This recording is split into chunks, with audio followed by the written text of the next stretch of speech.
My biological parents left me in a park at 7 years old, then demanded half my $2.5 million inheritance after 22 years. I smiled. You're a stranger. 1. My parents abandoned me in a park around 7 p.m., just after my baby brother was born. And they felt that 3 children were too pricey. So my adopted family, the Ramirez, reared and loved me, and when they both died in a car accident, I inherited a $5.1 million restaurant empire. My biological parents, whom I hadn't seen in 8 years, discovered my address and launched a lawsuit, alleging they had never officially renounced parental rights and needed recompense for their mental distress. The courtroom became hushed as the judge read their $2,500,000 demand, exactly half of what I owned, everything that Ramirez had built. My biological mother rubbed theatrically at her dry eyes, while my biological father fixed his shoddy suit. Both played the roles of devastated parents reuniting with their lost daughter. I sat motionless at the defendant's table, watching them with my face expressionless. My lawyer leaned forward, whispering quickly that we needed to plan a defense strategy. But I merely reached into my briefcase and removed a thick manila envelope, carefully laying it on the table between us. The judge saw the movement and narrowed his eyes with interest. What my biological parents were unaware of, and no one else in the courtroom was aware of, was that I had spent the last 4 weeks since getting their lawsuit conducting serious research. Something they had never bothered to do.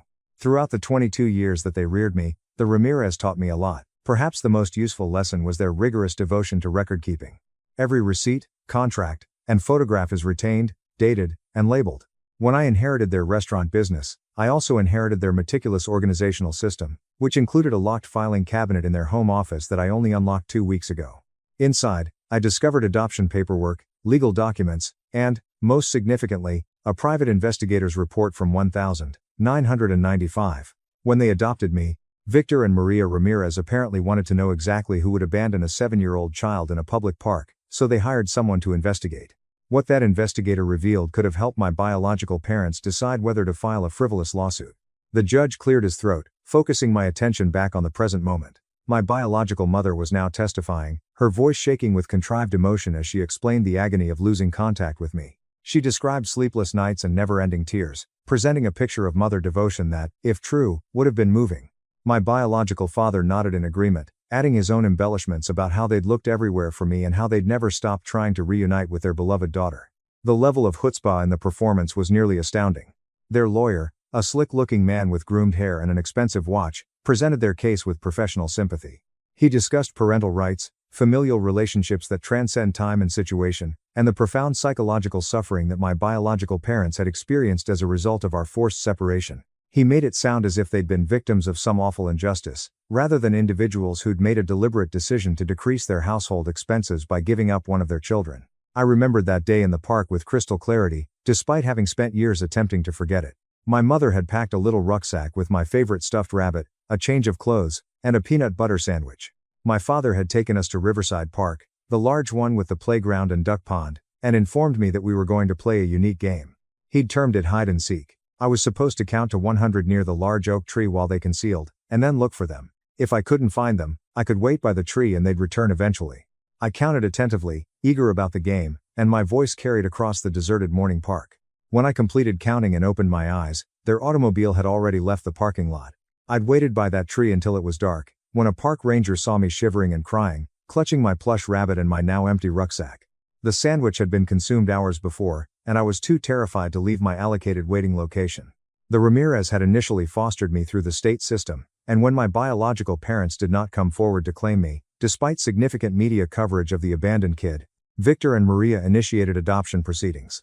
They had previously run 3 small family-style restaurants that served authentic Mexican cuisine in various neighborhoods throughout the city.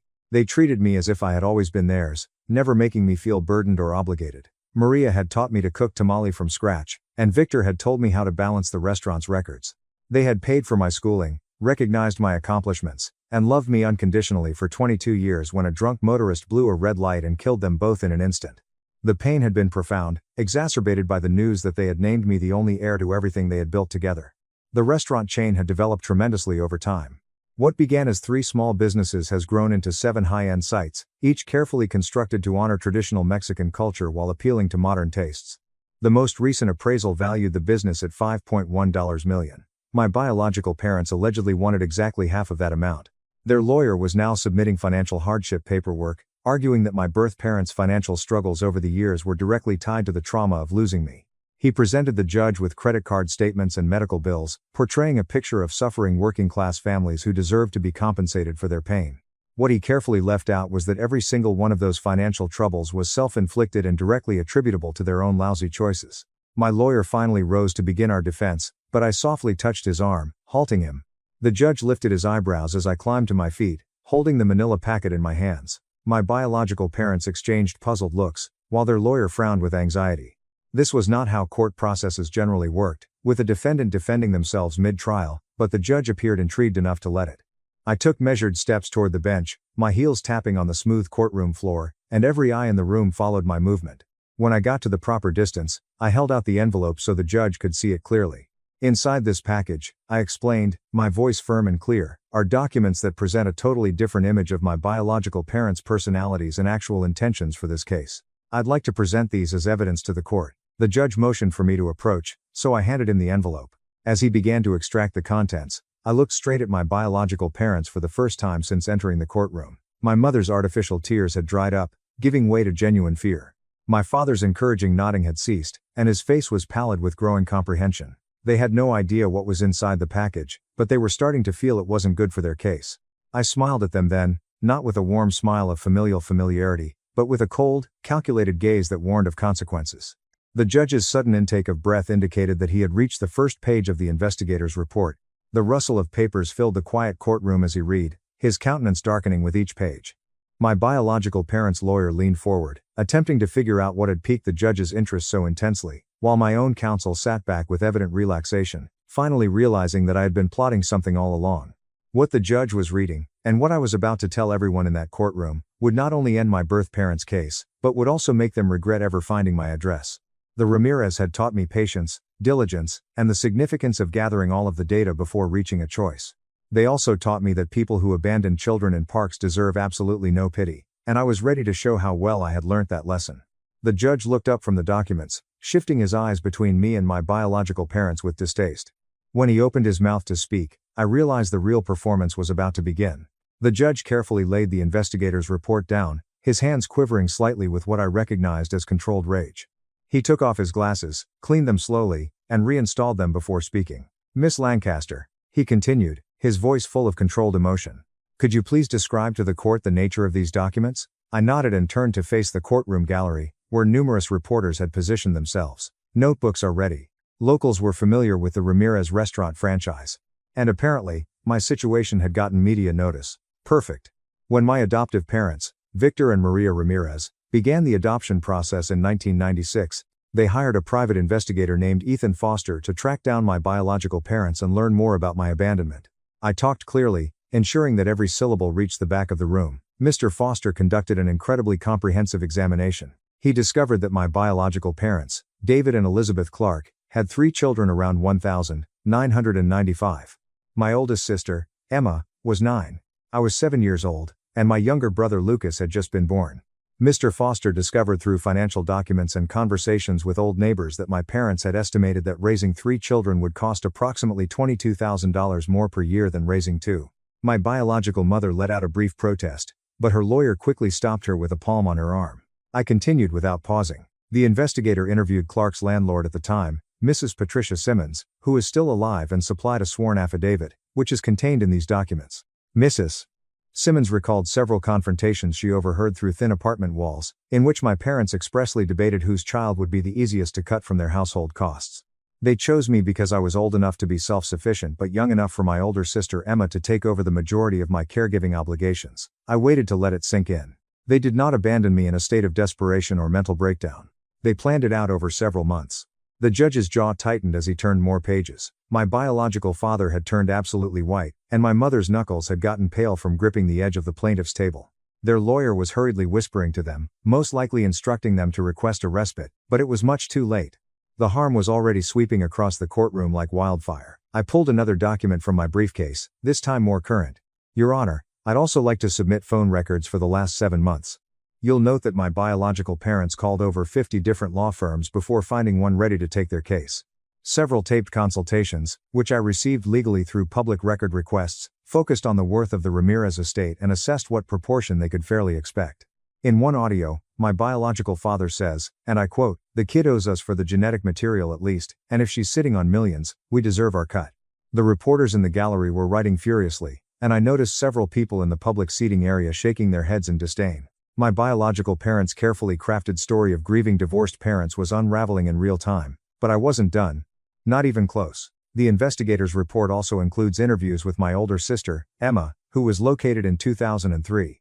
She verified that once I was removed from the household, our parents informed her that I had moved to live with wealthy cousins who could better provide for me. She was instructed not to mention me to anyone outside the family. Emma also indicated that the money saved by my disappearance was not spent on needs, but rather on a new truck for my father and a trip to Florida that the family took 6 months after abandoning me. "This is slander," my biological mother exclaimed, getting to her feet. "You can't prove any of this, that investigator made it all up." The judge's gavel landed with a harsh crack. "Mrs. Clark, please sit down and be quiet, or I will remove you from my courtroom." His voice was authoritative, and she quickly collapsed back into her chair. He looked at me with something approaching approval in his eyes. "Miss Lancaster, do you have any paperwork to back up these assertions other than the investigator's report?" I smiled. "Yes, Your Honor.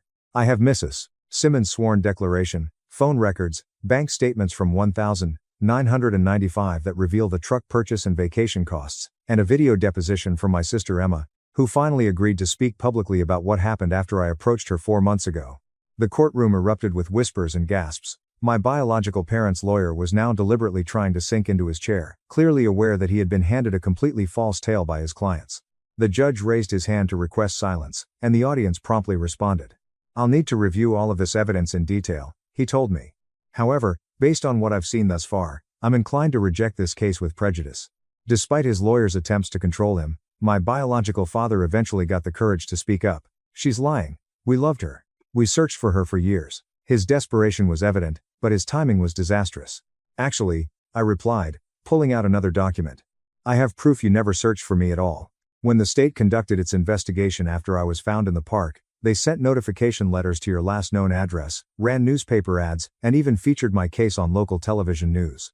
The Ramirez saved all the newspaper clippings. I showed you a faded article from 1995 with my school photo prominently featured under the heading, 'Abandoned Girl Seeks Family,' which appeared for 6 consecutive weeks in the publication you subscribed to.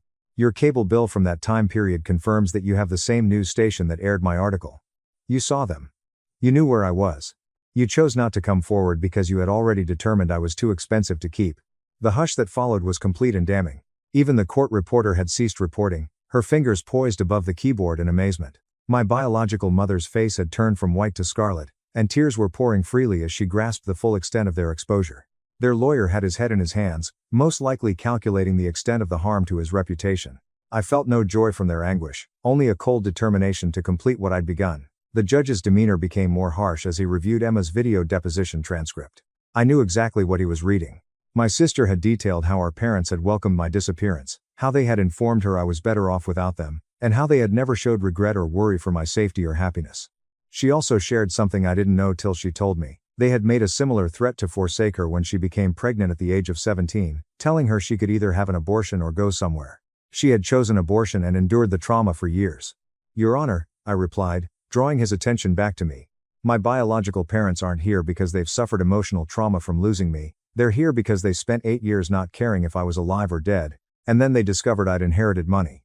The timing of this lawsuit filed exactly 4 weeks after a local business magazine published an article about the Ramirez restaurant empire's valuation is not coincidental. They spotted a financial opportunity and decided to take advantage of the youngster they practically tossed aside. I returned to my table and retrieved one last piece of paper. This is a letter my adoptive mother, Maria, wrote to me shortly before she died. She never sent it, but I found it among her personal effects. In it, she describes how she and Victor always feared this day might come when my biological parents would see value in me that they'd never seen before. She wrote, "If they ever come for you, mija, remember that love is measured in actions, not words or blood. We chose you every single day." They chose themselves. My voice trembled slightly on those final words, the first genuine emotion I'd displayed since entering the courtroom. The judge saw, his harsh countenance softening briefly with sympathy before hardening again as he glanced at my biological parents. "Mr. and Mrs. Clark, I've been presiding over family court for 23 years, and I've never been more shocked by what I've seen today. The information offered by the defendant makes it quite evident that you abandoned your daughter through deliberate premeditation. that you made no effort to regain her when you had ample opportunity, and that you filed this action only for financial gain. He paused, allowing his words to settle like stones. This court finds no merit in your claim of parental rights or emotional distress. Furthermore, I'm forwarding this matter to the district attorney's office for an inquiry into potential fraud and perjury charges stemming from the false statements in your initial filing. My biological father ran at me, his face distorted with wrath, but 2 bailiffs stopped him before he could take 3 steps. You ungrateful little bitch. We gave you life, he yelled as they detained him. You owe us. The judge's gavel came down several times, but my father kept saying, that money should be ours, we could have kept you. We choose to give you a better life. His remarks were so far from reality that some people in the gallery laughed aloud. The bailiffs were pulling him toward the courtroom exit now, his lawyer hurriedly trying to separate himself from the outburst, and my biological mother sat motionless in her chair, mascara flowing down her face in black streams as she grasped the full weight of their defeat. But I wasn't finished yet. Your Honor, I yelled out, pausing the proceedings before the judge could officially dismiss the case. I have one additional matter to bring before the court, he nodded, directing for me to continue. I took out a folder I'd been storing for just this time. I'd like to sue my biological parents for emotional damages, specifically the lifelong psychological pain caused by their abandoning. I'm also asking full repayment for all legal fees incurred while defending against their baseless action, as well as punitive damages for malicious prosecution. My biological mother let out a howl of sheer sorrow, while my father, still detained by bailiffs, repeated his struggle with such fury that a third officer was called in to assist. Their lawyer appeared to want to melt into the floor. However, the judge gazed at me with admiration. Miss Lancaster, you are entirely within your rights to initiate a countersuit. Do you have a certain number in mind? I did. I'd calculated it very carefully, $2,500,000, Your Honor, the exact amount they sought to take from me. The symmetry was beautiful, the irony delectable. They'd came into this courtroom intending to leave with half my fortune, but instead they'd leave owing me exactly that much. The judge's slight smile indicated that he enjoyed the poetic justice. Very good, I will approve the filing of your countersuit. We'll hold a hearing next month to assess the real damages, but based on the evidence I saw today, I'm likely to decide in your favor. He went to my biological parents' lawyer and said, I suggest you advise your clients to settle immediately because if this goes to trial, the publicity alone will destroy whatever reputation they have left. As the bailiffs finally succeeded in removing my still yelling father from the courtroom, my biological mother stood on quivering legs. She looked at me directly for the first time, and I saw something in her eyes that could have been sorrow or simply dread of financial disaster. Isabella, she muttered, barely audible. Please, we made mistakes. We were young, terrified, and stupid, but we are still your parents. Doesn't this signify anything? I carefully gathered my paperwork, taking my time before responding, and when I finally looked at her, I ensured she saw nothing but coldness in my eyes. You stopped being my parents the moment you drove away from that park, I replied without hesitation. My parents were Carlos and Rosa Ramirez, who earned that title through 22 years of love and sacrifice. You're just 2 strangers who share some DNA with me and are about to experience how expensive it is to abandon a child and then try to benefit from her later on. The judge dismissed the court, and I watched as my real mother was brought out by her lawyer, her shoulders heaving with sobs. The reporters crowded me with questions, but my lawyer handled them calmly, promising a news conference later that afternoon. As I stepped out of the courthouse into the bright afternoon sun, I felt lighter than I had in months. The Ramirez had taught me many things, but perhaps the most important was that family wasn't about biology. It was about who showed up, who stayed, and who loved you unconditionally. They'd also taught me that sometimes the best revenge was simply letting people face the natural consequences of their own bad decisions. My biological parents had discarded me like garbage, and now they were discovering that garbage has a way of piling up until you're forced to deal with it. I pulled out my phone and called my sister, Emma, whom I'd reconnected with after hiring my own investigator to find her, and we'd been slowly building a relationship based on an honest understanding of what we'd both survived. It's done, I assured her when she responded. The case has been dismissed, and I'm countersuing for the full amount they tried to take. Her laugh was harsh but contented. Good, they deserve everything that happens to them. Are you okay? I thoroughly studied the question. Was I okay? I remembered Victor showing me how to correctly season carne asada, Maria braiding my hair before school, 22 years of Sunday dinners, birthday parties, and unconditional acceptance. Yeah, I finally replied, I really am. My lawyer had reserved a conference room at his firm, but we had underestimated the media's interest in the story of an abandoned child turned restaurateur defending herself against opportunistic biological parents. I wore one of Maria's vintage dresses, which I had altered to fit me, as a subtle tribute to the woman who had truly been my mother. The back wall was crowded with camera crews from 4 local news stations, and print reporters occupied every available seat. I stood at a podium with my lawyer beside me, a stack of evidence documents prominently displayed on the table behind us. "Thank you all for coming," I began, my voice firm despite the nervousness in my stomach. "This morning, Judge Daniels rejected the lawsuit filed against me by David and Elizabeth Clark, my original parents, who abandoned me in a public park when I was 7 years old, because they concluded that raising 3 children was too expensive. My adoptive parents, Victor and Maria Ramirez, had hired an investigator in 1996 to thoroughly document the Clarks' deliberate decision to abandon me as a cost-cutting measure." I paused, allowing the cameras to capture my calm demeanor. The Clarks claimed they never legally relinquished parental rights and deserved compensation for their emotional distress. A reporter in the front row instantly raised his hand. "Miss Lancaster, could you describe what was in that investigator's report?" I had prepared for this inquiry, as the report included interviews with former neighbors, landlords, and bank documents indicating that my biological parents had planned my desertion for months. They purposely chose me because I was old enough to be relatively autonomous, but young enough for my older sister to take over my care obligations, making me the most expendable family member in terms of budget. The audience erupted with follow-up questions, but I raised my hand to remain silent. The investigation also revealed that, despite widespread media coverage of my case, the Clarks never looked for me. They received state notifications, saw newspaper pieces with my photo, and had access to television news programs about the abandoned girl looking for her family, but they opted not to reply because they had already decided I wasn't worth the expense. Another reporter stood forward. "What about your countersuit? You're looking for $2,500,000. I nodded. "The same amount they attempted to take from me. I believe in proportionate consequences. They entered the courtroom intending to profit from abandoning me. Instead, they'll pay for their decision in a way that assures they never forget the cost of abandoning a child." My lawyer effortlessly interjected. "The evidence supporting Miss Lancaster's countersuit is extensive, including documented psychological trauma, ongoing therapy costs, and emotional damages spanning 22 years. We are confident that the court will rule in her favor." As the press conference progressed, I answered questions about the Ramirez restaurants, my adoptive parents' legacy, and my future plans. I spoke about Victor and Maria with genuine warmth, describing how they had saved me not only from physical abandonment, but also from the psychological damage of believing I was unwanted. The Ramirez taught me that family is built through consistent love and daily choices, not biological connection. I remarked to one especially sympathetic reporter. "They chose me every single day for 22 years. That is what distinguishes them from the people who provided DNA before fleeing." After the official press conference, numerous reporters approached me privately and offered exclusive interviews. The tale had clearly struck a chord with viewers, and my birth parents were swiftly becoming symbols of everything wrong with parental neglect.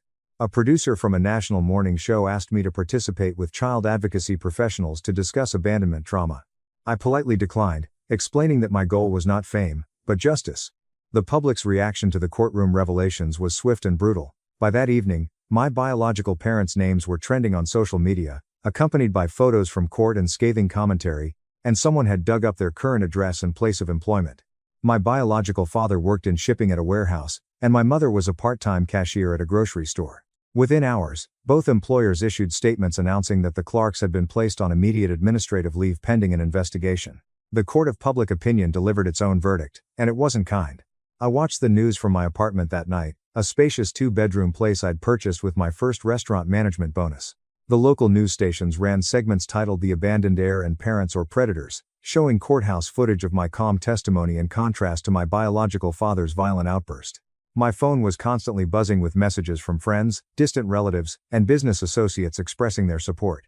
Legal experts unanimously condemned Clark's lawsuit as frivolous and potentially criminal, while child psychologists discussed the long-term effects of parental abandonment. Financial analysts estimated that my countersuit had a high chance of success. The Ramirez restaurant's employees created a group chat to share their reactions, many of whom posted photos of Victor and Maria with captions about real family values. Several longtime customers sent flowers and cards to the flagship location, transforming it into an impromptu shrine to my adoptive parents' memory. The outpouring of affection for the Ramirez contrasted sharply with the vitriol directed at the Clarks. But the most significant call came from Emma. "Isabella," she started when I answered, her voice heavy with emotion. "I just saw your press conference. You were fantastic. Mom and Dad would have been very proud." We'd started calling them Mom and Dad in our chats, acknowledging that the Clarks did not merit those titles. "I was afraid the whole time," I acknowledged, "but I kept thinking about what Maria may do. She never backed down from bullies. And she always said, the truth is its own best weapon." Emma remained quiet for a minute before saying, "They called me Mom and Dad Clark. Linda was crying, pleading with me to make a statement in their defense, claiming that as their daughter, I owed them devotion. My grasp on the phone tightened. What did you say to them? Her chuckle was sharp. I told them I already gave my statement to your lawyer, and if they ever contacted me again, I'd file harassment charges. Then I hung up. Robert called back 3 times before I blocked them both. I felt a flush of pride. Emma had struggled for years with misdirected guilt about our biological parents, but she was finally breaking free. How do you feel about that? I asked gently. Liberated, she murmured quietly. For the first time since I was 17, I don't feel like I owe them anything. Watching you confront them in court, using their own acts against them. It taught me that we have every right to expect more from those who claim to love us. We talked for another hour, organizing a visit so she could finally meet the restaurant workers who'd become my extended family. Emma lived 4 states away with her husband and 2 children, whom the Clarks had never met despite being asked. It exemplified their selective interest in family relationships. They only cared when it benefited them. The next morning, my lawyer informed me that the Clarks' attorney had officially withdrew from their case, citing irreconcilable differences with his clients. My lawyer, with barely suppressed amusement, explained that he realized they'd lied to him about everything, and he doesn't want to be associated with them when the perjury charges come. He's also probably concerned about his own reputation after representing such obviously bad people. This was great news for my countersuit. Without legal representation, the Clarks would be at a significant disadvantage when we appeared before the judge next month. The Ramirez chain was doing well, but I'd been preparing plans for expansion that Victor and Maria had approved prior to their accident. I spent the next few weeks focusing on the restaurants, doing what had always given me comfort. I scheduled meetings with contractors, interviewed potential chefs, and scouted locations for an 8th restaurant. The work was exhausting but rewarding, a reminder that I had built something real and valuable through actual effort rather than manipulative lawsuits. In the meantime, the Clarks were finding out how costly their greed had become. Their story had gone viral, picked up by national news outlets, and shared millions of times across social platforms. Someone had created a hashtag called genetic material, referencing my biological father's recorded statement about me owing them DNA. It trended for 4 days, sparking memes and think pieces on parental entitlement. The warehouse where my biological father worked announced his layoff after receiving hundreds of complaints from customers threatening boycotts if they continued to employ him. My biological mother lost her cashier job when customers began purposefully avoiding her register and taping interactions in which they asked probing questions about abandoning children. Within 3 weeks of the lawsuit's dismissal, the Clarks had lost their jobs, their housing, and any semblance of public sympathy. Their landlord, concerned about property values and responding to media pressure, served them with an eviction notice, citing the negative attention their presence was bringing to the building. I watched this chain of events with detached fascination. Some people on social media accused me of staging a witch hunt, of using my resources to punish 2 working-class people who had committed a mistake decades ago. However, the vast majority of people recognized the Clarks' current condition as totally self-imposed. They opted to abandon me, ignoring possibilities to regain me. They had chosen to file a frivolous lawsuit demanding millions of dollars, and every consequence they encountered was directly related to their decisions. 4 weeks after the court dismissal, my lawyer received a settlement offer from the Clarks' newly hired counsel, who recommended waiving any future claims to parental rights or inheritance in exchange for me dismissing the countersuit.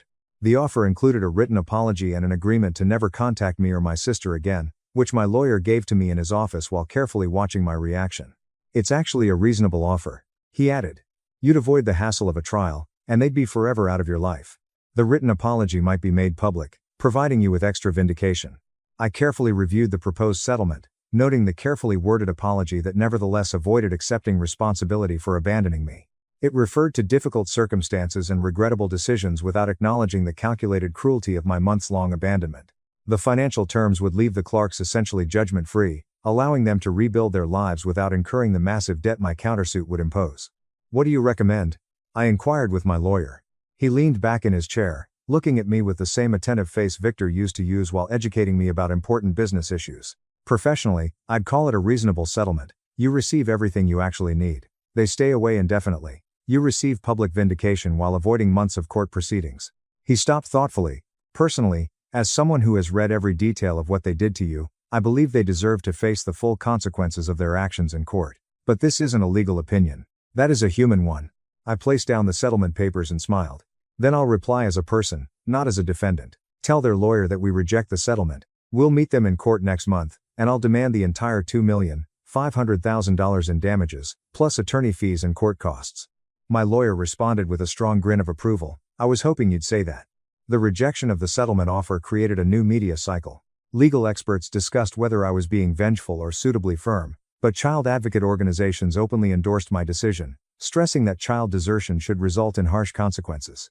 The Clarks' new lawyer issued a statement describing his clients as contrite parents, who were victimized by their rich daughter's desire for vengeance.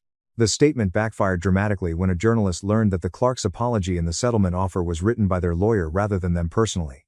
When reporters tracked down Linda Clark and confronted her about the apology, she reacted, saying she had nothing to apologize for and that I was an ungrateful opportunist. That soundbite played on loop across every news station, demolishing any remaining public sympathy for my biological parents. Robert Clark didn't help their cause by creating social media accounts to defend himself. His posts, filled with profanity and accusations that I'd orchestrated their downfall, became instant screenshots shared widely as examples of why I'd been correct to refuse reconciliation. As the countersuit hearing date arrived, I had an unexpected sense of tranquility. The Ramirez had shown me that justice sometimes took patience and thorough documentation, and they had maintained the investigator's report for over 20 years, anticipating that I would need it eventually. The night before the hearing, I went to Victor and Maria Ramirez's graves. Their adjoining headstones were simple but elegant, inscribed with their names, dates, and the phrase "beloved parents of Isabella." Maria's letter, in which she expressed her fears about exactly this scenario, demonstrated remarkable foresight.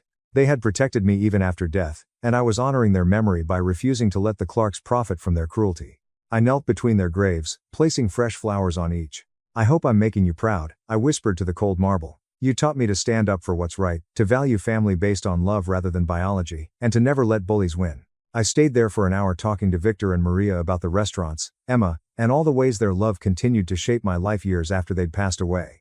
Tomorrow, I'm going to show the world how well I learned those lessons. When I finally stood to leave, I felt their presence like a warm hand on my shoulder, steady and reassuring. Whatever happened in court tomorrow, I knew they would have approved of my choices. The Clarks had thrown me away, assuming I was worthless, whereas the Ramirez had discovered me and recognized value that had nothing to do with money. And now the Clarks were discovering that the child they'd discarded had grown into someone who would not accept being treated as disposable. The drive home took me past the flagship Ramirez restaurant, where the evening dinner service was in full swing. Through the large windows, I could see families laughing over meals, servers moving efficiently between tables, and the warm glow of Edison bulbs creating the cozy atmosphere Maria had always insisted on. My phone rang with a text from Emma, "Kicking ass tomorrow. Proud to be your sister." I grinned and replied back, "Couldn't do it without knowing you've got my back." She responded with a simple love emoji, and I felt a surge of appreciation for the family I picked and who chose me in return. The Clarks had tried to force their way back into my life through legal manipulation and emotional blackmail. Tomorrow, I would show them exactly why that had been a catastrophic mistake. The evidence was overwhelming, the public support was massive, and, most importantly, I had the moral high ground that came from being absolutely, unequivocally correct. The countersuit hearing was even more crowded than the original case dismissal because word had spread about my rejection of the settlement offer, and the public's appetite for this story remained insatiable. They had abandoned me in order to save $22,000 per year, and they would soon find out that their decision had cost them everything. I arrived 30 minutes early, dressed in a navy suit Maria had bought me for my college graduation, and my lawyer met me at the entrance with a thick briefcase full of additional evidence we'd compiled. As we walked through security, he informed me that their lawyer had attempted to file for a continuance yesterday, claiming his clients needed more time to prepare their defense.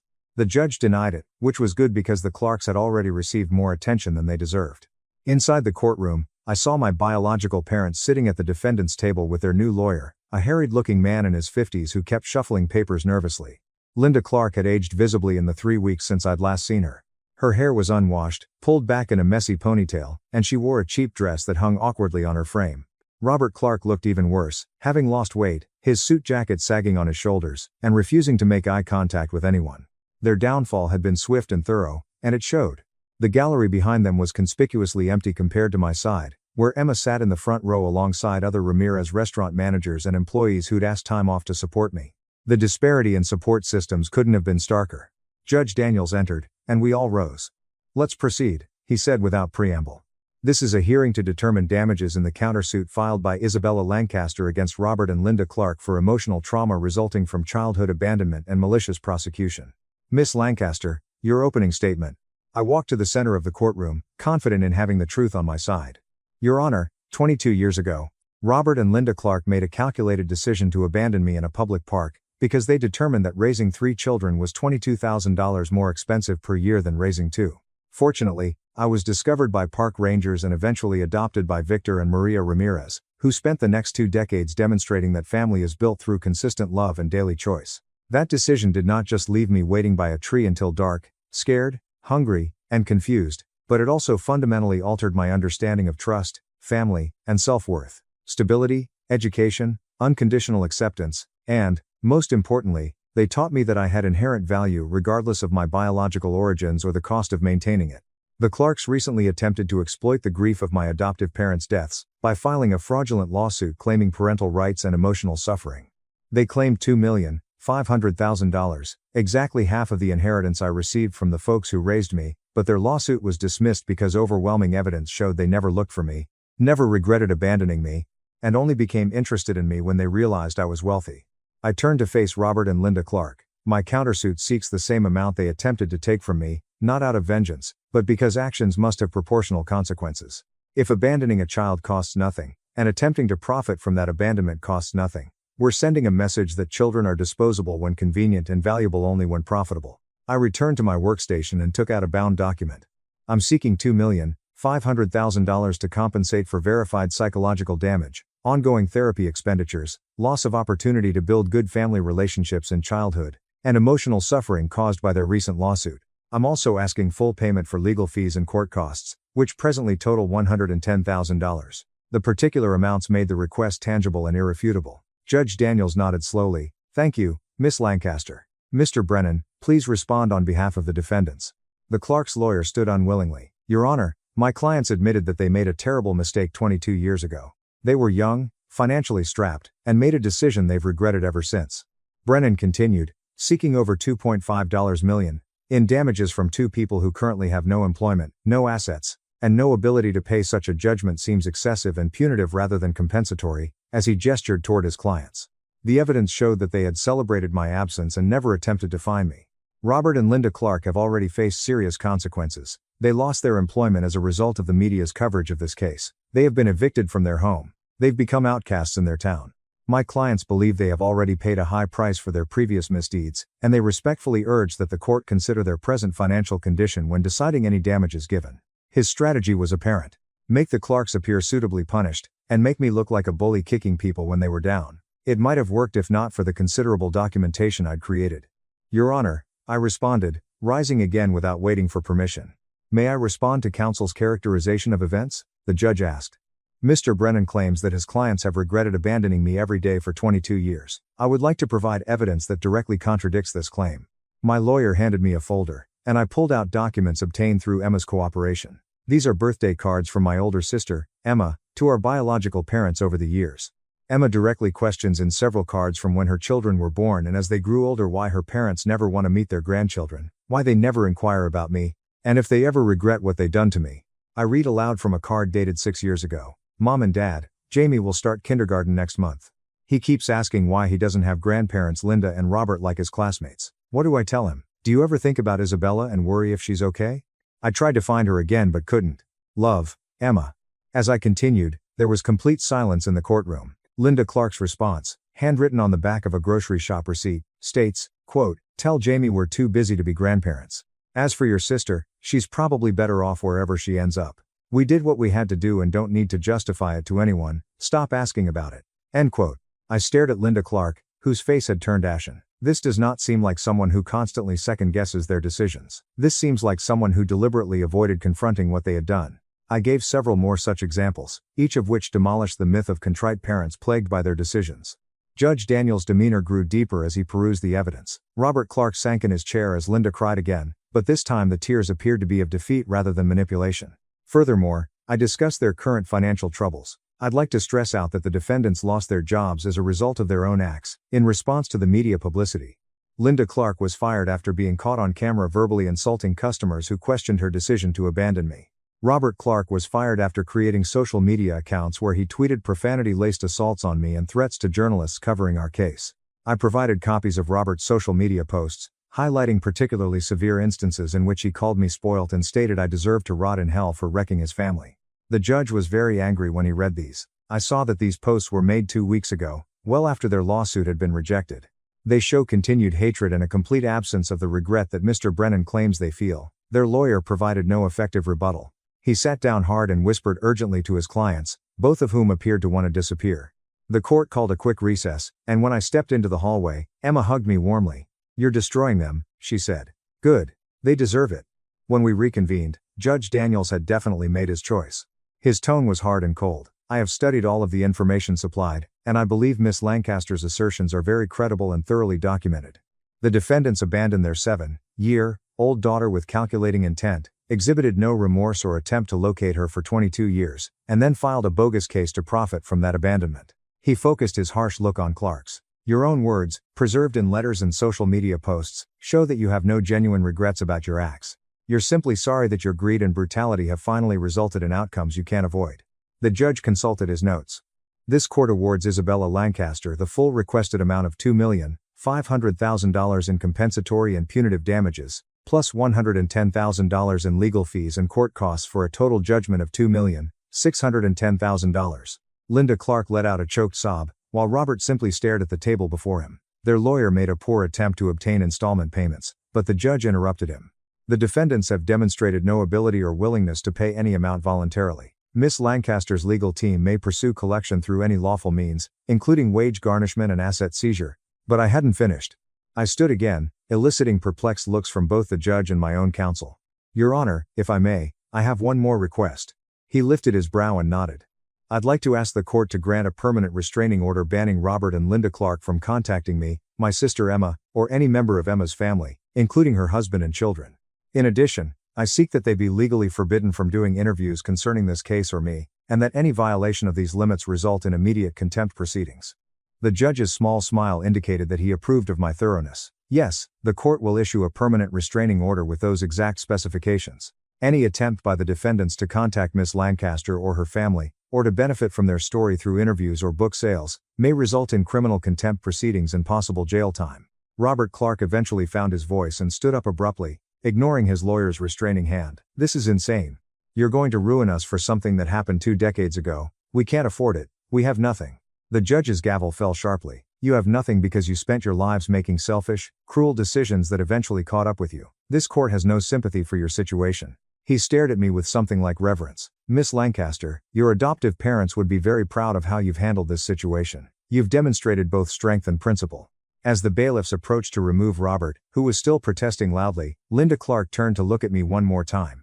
Her face was smeared with tears and makeup, and her look was one of hatred and desperation. "I hope you're happy," she added, her voice trembling. "You've destroyed your own parents' lives." I met her look firmly, feeling neither happiness nor regret. "No," I told her quietly, "you destroyed your own lives when you abandoned a 7-year-old child in a park. I'm just making sure you remember that decision for the rest of your days." The courtroom erupted in hushed conversations as the Clarks were let out. Their lawyer followed behind with his bag and dignity shredded. Emma squeezed my hand strongly. "It's really over," she sighed. "They can never hurt us again." However, the day had one more surprise. As we prepared to leave, a woman in her 70s approached from the gallery. She had gentle eyes and wore a modest cardigan over a floral dress. "Miss Lancaster?" she inquired nervously. "My name is Patricia Simmons, and I was Clark's landlord in 1995. I testified in the investigator's report about what I overheard through the apartment walls." I immediately recognized the name. "Mrs. Simmons, thank you so much for your statement. It was crucial to establishing the truth about what happened." She shook her head, new tears forming in her eyes. "I've regretted not saying anything back then for 22 years. I heard they were about to abandon you. I heard them deciding which child to get rid of, and I convinced myself it wasn't my place to interfere. I should have called child services before they abandoned you in that park." Her voice cracked. "I'm so sorry. I found myself hugging a stranger who had been carrying remorse for more than 2 decades. You couldn't have known they'd actually go through with it," I joked. "And your testimony now helped ensure that they faced consequences, which is important," she said, pulling back and looking at me with maternal concern. "You turned out well despite them. Your adoptive parents must have been wonderful people." "They were," I agreed, feeling the old agony of loss. "They saved me in every way that mattered." Mrs. Simmons nodded with satisfaction. "Good, that's good. The world needs more people like the Ramirez and fewer like the Clarks." She stroked my arm again before walking away, and I watched her leave filled with appreciation for the small acts of courage that had given me justice. The same reporters that covered the previous trial waited outside the courthouse. But this time, I paused to address them correctly. "Today, the court awarded me $2,610,000 $610,000 in damages from the Clarks along with a permanent restraining order preventing them from ever contacting my family again. Do you think they'll actually be able to pay that amount? A reporter said. I grinned coldly. Whether they can pay it or not isn't really the point. The judgment will follow them forever, preventing them from obtaining credit, owning property, or establishing any financial security. Every job they get will result in wage garnishment, and any assets they manage to acquire will be seized. They'll spend the rest of their lives paying for their decision to forsake me, which seems appropriate given that I paid for that same decision emotionally throughout my childhood.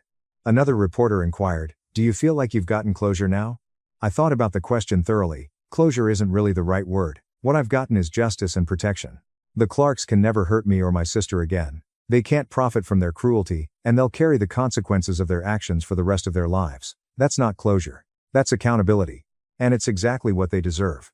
As I walked out of the courthouse for the last time, surrounded by Emma and my chosen family of Ramirez employees and friends, I felt the weight of the preceding 8 months lift off my shoulders.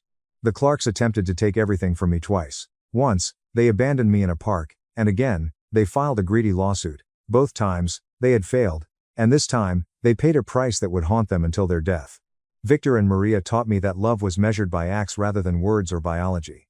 They'd shown me every day for 22 years that I was precious, wanted, and worth the work required to raise a child correctly. The Clarks had showed me the opposite, and they were now discovering that some things, once learned, cannot be unlearned. The media frenzy following the decision lasted weeks. My tale was used as a case study in law schools to discuss parental abandonment and the limitations of biological parental rights. Child advocacy groups highlighted the Clark case as an example in their push to strengthen abandonment laws. I gave only 2 interviews, both to reporters who had fairly reported the issue, and then I moved away from the spotlight entirely. There was work to be done, and I had spent enough time with the Clarks. The collection process for the $2.5 million judgment was initiated immediately. My lawyer hired a forensic accountant to locate any assets the Clarks might have, despite the fact that we knew there wouldn't be many. They'd been living paycheck to payday before losing their jobs, and their financial condition has only gotten worse since. But financial recovery wasn't the main goal. The judgment itself was the punishment, a permanent blemish on their credit reports and public records that would haunt them indefinitely. Within the first month, garnishment orders were issued against any future earnings each of them might have. This meant that if they ever found work again, 25% of their salaries would be automatically deducted to satisfy my judgment.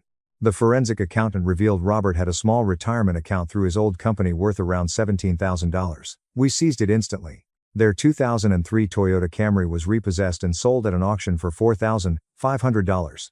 Linda's tiny savings account, which she had started years ago but had obviously forgotten about, provided another $1,000. In total, we recovered $18,600 in the first 3 months, which is a small portion of what they owed but perfectly symbolic. That was virtually exactly what they had hoped to save per year by dumping me. I asked my lawyer to donate the initial recovery money to a local children's organization that helps foster children. The charity sent me a wonderful letter thanking me for my contribution and explaining how the money will be used to fund art therapy programs for traumatized youngsters. It felt right to repurpose Clark's cruelty into something that could help other abandoned children heal. Meanwhile, the restraining order proved effective almost immediately. 3 different tabloid magazines approached the Clarks, offering money for exclusive interviews. Linda reportedly attempted to accept one offer until her lawyer warned her that doing so would result in contempt charges and probable jail time. Robert attempted to launch a crowdfunding effort to combat my daughter's malicious lawsuit, but it was taken down within hours when my legal team issued cease and desist letters. Every attempt they made to profit from their story or portray themselves as victims was quickly foiled by the court injunction. The lasting character of that restriction gave me confidence that they would never exploit my name or narrative to repair their image. Emma and I became closer during this time, chatting almost every day as she worked through her own conflicted thoughts over our birth parents' demise. Sometimes I feel guilty, she said during a late-night phone conversation. Like I should feel bad that they've lost everything. But then I remember how they treated both of us and the guilt disappears. You don't owe them any guilt, I reminded her. They took their decisions understanding the consequences. Nobody compelled them to abandon me or launch the lawsuit. These are the natural consequences of their actions. She exhaled. I know. It's just hard to reconcile the parents I remember from childhood with the people I've seen them become. Or maybe they were always this way and I was too young to recognize it. We talked about her memories of our early family life, and I was surprised at how many red signals she had normalized. The incessant squabbling over money, our parents' jokes about getting rid of one of us kids, the mental instability and deception. They abandoned you physically, Jessica noticed. But they abandoned me emotionally years before that. I just didn't realize it until recently. The healing process was ongoing for each of us, but having each other made it easier. The 7th Ramirez restaurant opened 4 months after the trial. A sleek, modern space in a burgeoning area that still reflected Victor and Maria's dedication to traditional family recipes and welcoming hospitality. I christened it Casa de Maria, and put my adoptive mother's name on the sign where it belonged. The inaugural night was attended by friends, employees, loyal customers, and local journalists. During my address at the ribbon-cutting ceremony, I discussed legacy and chosen family. Victor and Maria Ramirez taught me that family is not defined by who gave you life. It is about who makes your life worthwhile. They took a fearful, abandoned 7-year-old and taught her that she was worthwhile, worthy of love, and capable of creating something wonderful. This restaurant celebrates their memories and values, which include excellence, authenticity, and serving every customer as if they were family. The crowd applauded, and I noticed some people wiping away tears. Throughout the trial, the Ramirez employees were extremely protective of me, and they saw Casa de Maria as a communal memorial to the people who had established this firm with love and integrity. Miguel, a veteran chef, approached me after the wedding. "Miss Isabella," he whispered, his eyes welling with compassion. "Mr. Victor and Mrs. Maria, they would be so proud of you. Not just the restaurant, but how you stood up to those people who tried to hurt you. You showed them what real strength looks like." I managed to thank him before my own tears flowed. The Ramirez had built more than just a business. They'd created a community of people who believed that family could be chosen, earned, and sustained by persistent love and respect. Meanwhile, Clark's condition deteriorated in ways that would have been almost humorous if not so well deserved. Robert obtained temporary work at a fast food restaurant, but he quit after 2 weeks because his wages were garnished, and he realized he'd be working primarily to pay me. Linda tried to work as a house cleaner but had trouble finding clients when background checks revealed her identity. Their new apartment, a studio in a tough neighborhood, was $800 per month, which they could barely manage even with aid programs. They had filed for bankruptcy, intending to get my judgment discharged. However, my lawyer successfully contended that debts incurred via intentional and malicious action were not dischargeable.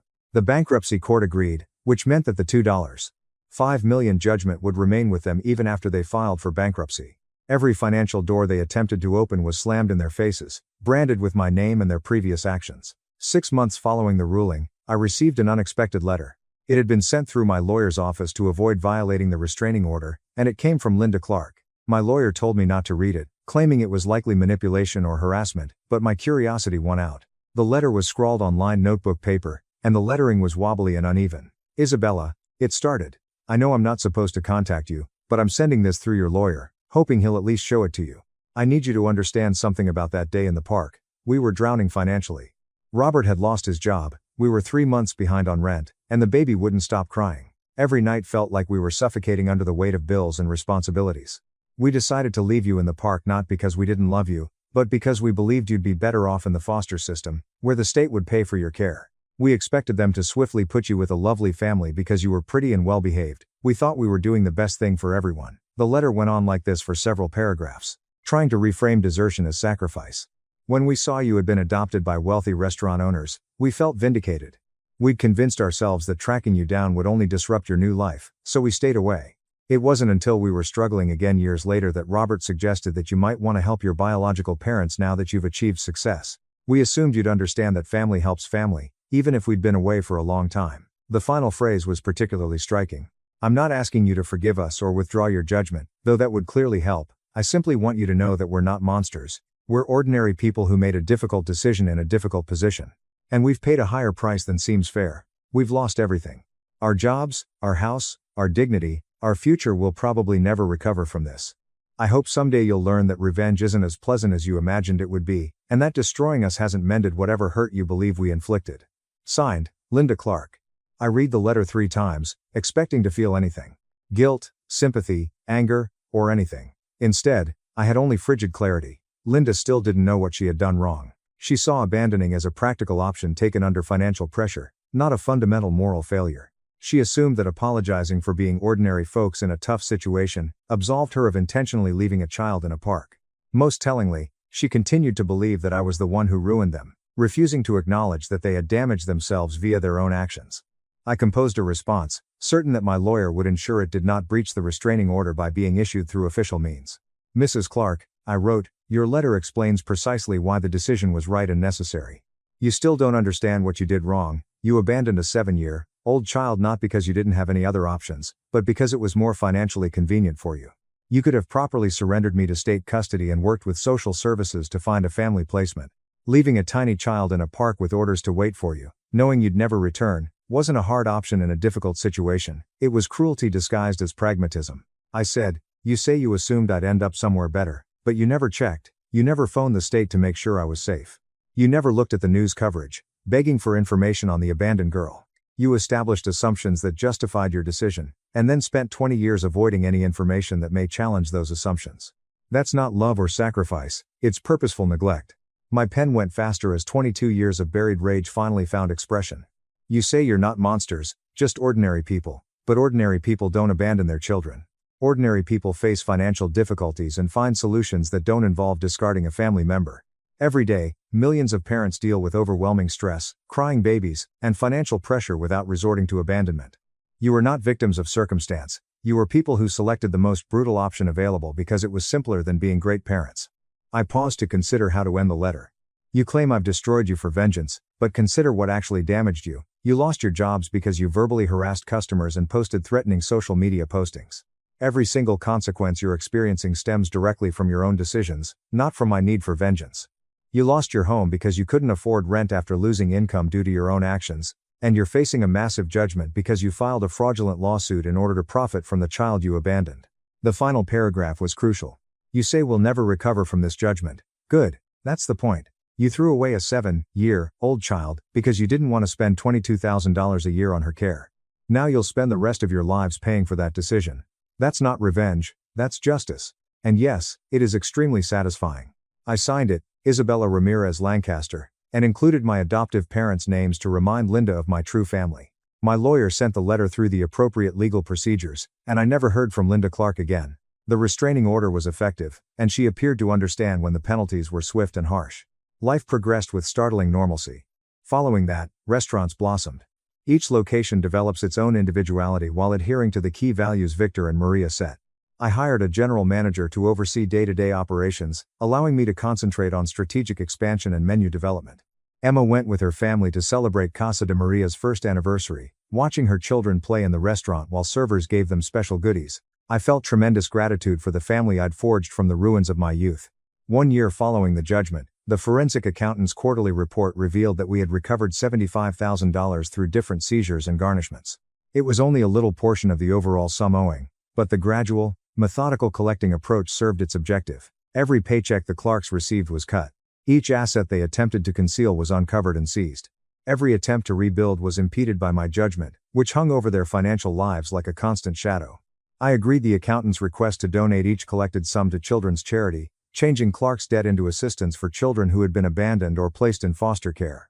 Over the next few years, my lawsuit against the Clarks financed art therapy programs, educational scholarships, and emergency shelter for displaced children. The Clarks' brutality was being carefully transformed into assistance for other children who had experienced similar suffering. It seemed like the most proper justice possible. The second anniversary of the trial prompted an unexpected phone call. A documentary filmmaker wanted to make a film about parental abandonment with my case as the core story. She had already conducted interviews with child psychologists, legal experts, and former foster children. She needed my help to relate the entire story. I declined, stating that I had moved on with my life and had no desire to relive the trial, but I agreed to allow her utilize court transcripts and public documents under one condition.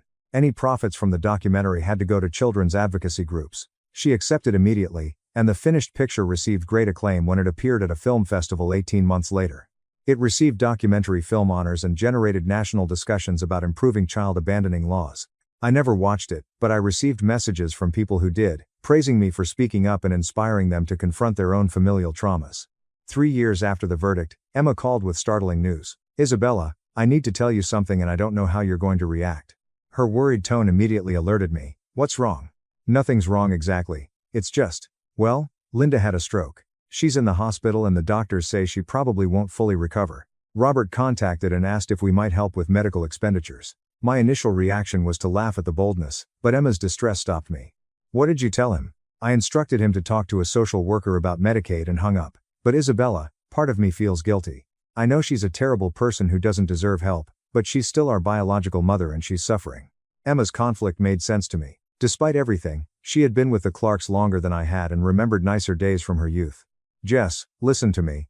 Linda made choices that lead directly to this predicament. She lost her job and income as a result of her own actions, and the reason she can't afford medical treatment is because she and Robert attempted to steal from me, and faced the repercussions of that theft.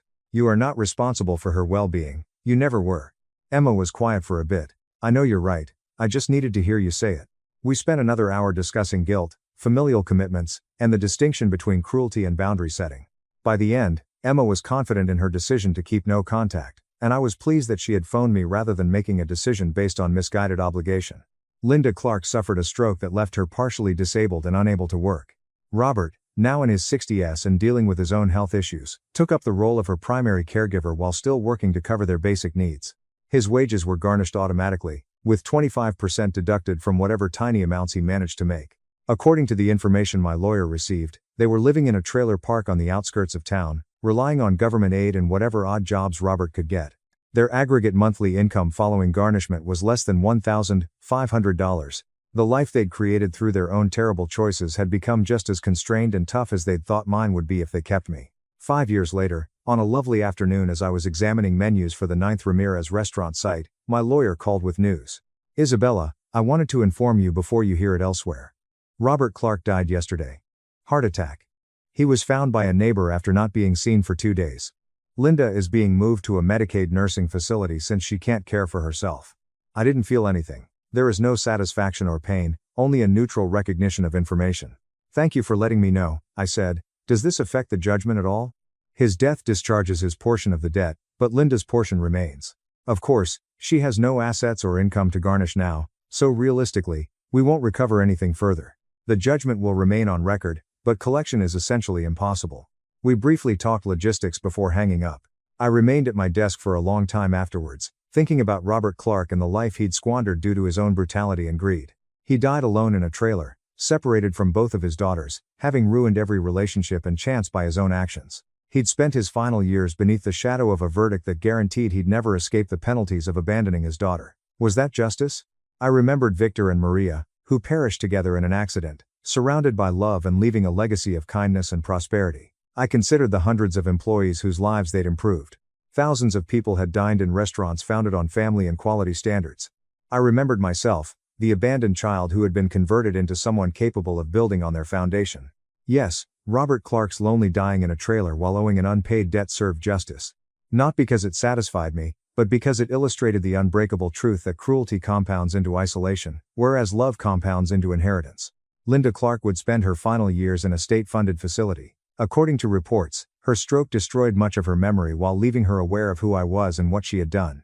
The nursing home staff reported that she frequently became irritated when watching television, either due to references of the restaurant chain or memories she couldn't fully access but felt the weight of. She would never make another decision to harm me or Emma. She would not profit from our stories. She would live out her days and face the repercussions of her actions, which was precisely what she deserved. I never paid her a visit. Emma did not either. We'd both gone on with our lives, remembering the Ramirez's lessons about chosen family and earned love. Robert and Linda Clark had become footnotes in our personal history. Cautionary tales were periodically mentioned but no longer allowed to dominate our daily thoughts. 7 years after the trial, Casa de Maria grew to include a non-profit foundation named for Victor and Maria Ramirez. The foundation's purpose was to give financial assistance, mentorship, and job training to young adults transitioning from foster care, particularly those interested in culinary occupations. We provided paid apprenticeships at all 10 Ramirez restaurant sites, as well as housing stipends and educational opportunities. The program's first class consisted of 8 young people who had all experienced some type of parental abandonment or neglect.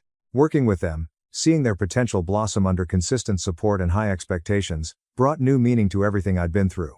Emma's oldest child, Jaime, was 15 years old and expressed an interest in following in his aunt's footsteps into the restaurant business. He spent his summer breaks working in the Casa de Maria kitchen, learning from Miguel and other cooks who knew Victor and Maria. Watching him painstakingly prepare mole sauce from Maria's original recipe, I observed the continuation of a tradition that went beyond biology. The Ramirez values were carried on not via genetic inheritance, but through taught wisdom and modeled behavior. The Clark judgment stayed on public record, leaving a permanent imprint on Linda's name that would outlive her. Journalists would occasionally contact me for anniversary stories on the case, and I'd gently deny interviews while referring them to court documents that accurately recounted the incident.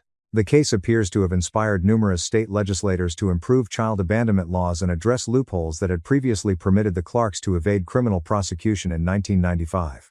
If my experience saved even one other child from being tossed as garbage, the pain of going through legal proceedings would have been worthwhile. I kept a scant file on the Clark's present state, which was updated quarterly by the forensic accountant who was still keeping track of Linda's finances. She remained in the nursing home, her treatment subsidized by Medicaid. According to staff reports, she received no visitors, phone calls, or cards. She would die alone, surrounded by strangers, after effectively alienating everyone who had once loved her. Sometimes I wondered if Mother saw the clear connection between dumping me in a park and her isolated later years. Probably not. People like the Clarks rarely tied their decisions to their outcomes. On the 10th anniversary of the trial, I planned a celebration at the original Ramirez restaurant location. All staff, past and present, were invited, as were Emma's family, program graduates from our foster care project, and reporters who had fairly covered the tale. During my address, I discussed justice, legacy, and the distinction between biological and chosen family. 10 years ago, my biological parents attempted to seize everything Victor and Maria Ramirez had built, claiming rights they had abandoned decades before. The court disagreed, and the Clarks faced long-term penalties. But tonight's not about them. It's about paying tribute to the folks who taught me what real family is via 22 years of unwavering love and daily choices. I raised the glass. Victor and Maria demonstrated that family is established through deeds rather than biological happenstance. To everyone who has contributed to the creation and preservation of their legacy, and to all the children in foster care who are waiting for someone to select them in the same way that the Ramirez chose me, may they find their own Victor and Maria and one day pass that gift on. The room erupted in cheers, and several people openly sobbed.